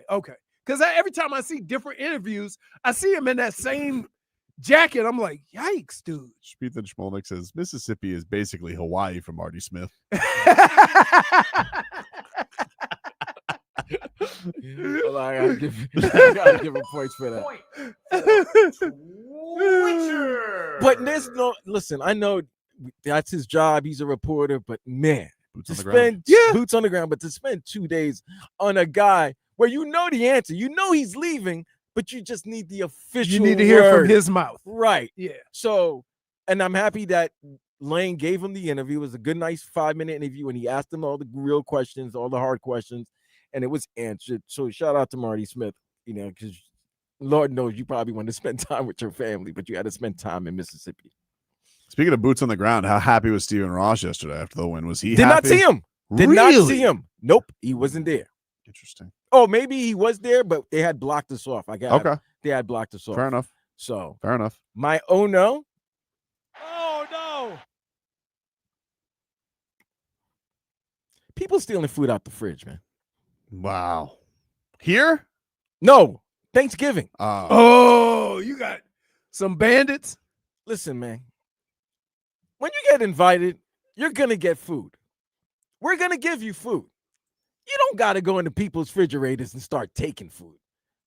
That's just nasty. Was it food that was for Thanksgiving, or it was just regular food from other days, like in your fridge? It's just they were just going in and just digging in. It didn't matter if it was Thanksgiving. It didn't matter if it was regular. They was don't impose. Listen, They're like, that's a sign of disrespect. Like I still feel uncomfortable going to my own aunt's house and like opening her refrigerator because it's none of my business. I only eat always from feel the bad. containers of Thanksgiving meals. If I need to go in the refrigerator, or I'll ask. So every year, everybody knows I like the cranberry that's like Jell-O, right? So they always keep it in the refrigerator. So I always say, hey, is the cranberry sauce in the refrigerator? Right? Yes. Can I go get it? I always ask. Or people will come ask, hey, where's the water? Can I go, whatever. People always ask. But for the most part, all the food is out. So there's really no need other than a beverage or something like that. Yeah. Yeah, man. Like we opened our doors for you to come in. We didn't tell you to open our refrigerator's doors to eat. So that's a oh no. Don't go into people's homes and open their refrigerator door. That's bad, man. You're imposing yourself on people's fridge. Crazy, dude. You need to introduce him to Robbie's etiquette of group meals. Robbie's etiquette. I've seen Robbie stand outside a line of food at any place like a statue until somebody else broke the seal. Just stand there with a plate in hand. He's never going to be first. Never going to be first. That's respect. Sometimes I feel like I got to go first just so he can go. I feel bad for him. Oh, no. You know what I'll do? I'll go and grab a chicken wing. Yeah. Go ahead, Robbie. It's in. It's in. All right, everybody. That's our show for today. We've been boots on the ground tonight for Heat and Clippers. So if you see me, say hello. We'll hopefully see the Heat bounce back from a loss to the Pistons as we march our way towards the NBA Cup, which that was another one I was a little confused by. I was like, how many people do I need to? Spo said he had to just go watch a movie. He goes, I was watching the games and I'm like, this is too stressful. I'm just going to watch a movie. So they really want to get to the NBA Cup. Yeah. They're going for it. I like the matchups. They should. So they made it to the so they got to play before it's knockout round. So yeah, they got to play in Orlando. They beat Orlando. You go to Vegas. Oh, they play. Oh, that's it. That's not even. You're not even going far. That's this Friday, right? Next Tuesday, I think. Yes, next Tuesday. Next Tuesday. Okay. All right. Next Tuesday, you win that, then you go to Vegas to take on the winner of the Knicks Raptors game. Right. Ooh, Knicks Heat in Vegas. Knicks won the group. Do you want to know why? Because we beat you head to head. What a crazy concept. What a crazy concept. Yeah, but that works head to head. Can I just, in all honesty, that works great in conferences, but not on the national thing It unless does. they're it close. works just fine. It's you know what? It's worked for sports for since the dawn of time. You're taking a conference rule and applying it to a national setting. When Tyrannosaurus Rex, I'm telling you what you're doing. When Tyrannosaurus Rex went up against Brontosaurus, T-Rex won. You want to know why? Carnivore beats herbivore. Science is always taught. That's science, dude. Head to head. Doof. All right. Nick says college football is dumb. Tobin should love this nonsense. I don't disagree. I think it is the dumbest sport out there right now. What? College football. So, just out of curiosity, and this isn't like, I just want so when Miami lost those 2 games, they should have always stayed above Notre Dame. Yes. That's not how the season went, though. No, they just make up how it goes. So no, they just kept them ranked when they were. You know, when you win, you drop. I mean, when you win, I'm not doing this again. Okay, then, but you make no sense. I do make sense. Okay. And by the way, you say now I have the right. You can't give me the right and then take it away. But your theory. Well, I was right all along. Foolish. No, remember I was right all along. You're playing the result. Never wrong, just early. You're playing the result. Okay. Yeah. Because while you I wasn't playing. I wasn't playing the result. While you're blasting college football playoff, right? They made every attempt to move Miami as close to Notre Dame as possible. Yeah, with shame. And by the way, so what? They're there. Let me ask you something. How could I be playing the result if I didn't have the results the last 2 weeks? And I told you, don't even talk to me until you beat Pitt. You can't tell me not to talk to you. We have a radio show together. No, I'm saying don't complain about something that doesn't matter if you haven't beat Pittsburgh. But you just told me not to play the results. You were before now. Well, I wasn't because there were no results. Now I'm getting yelled at because I'm playing the results? No. Interesting. This is why. On me? Can I just say this? Did he just leave? Wow. Unbelievable. I hit the wrong button. My bad. It's okay. Wow. The show's over anyway. Wow, you just pulled Lane Kiffin. Shane, yeah. Me and my family going. All right, we'll talk to you rascals tomorrow.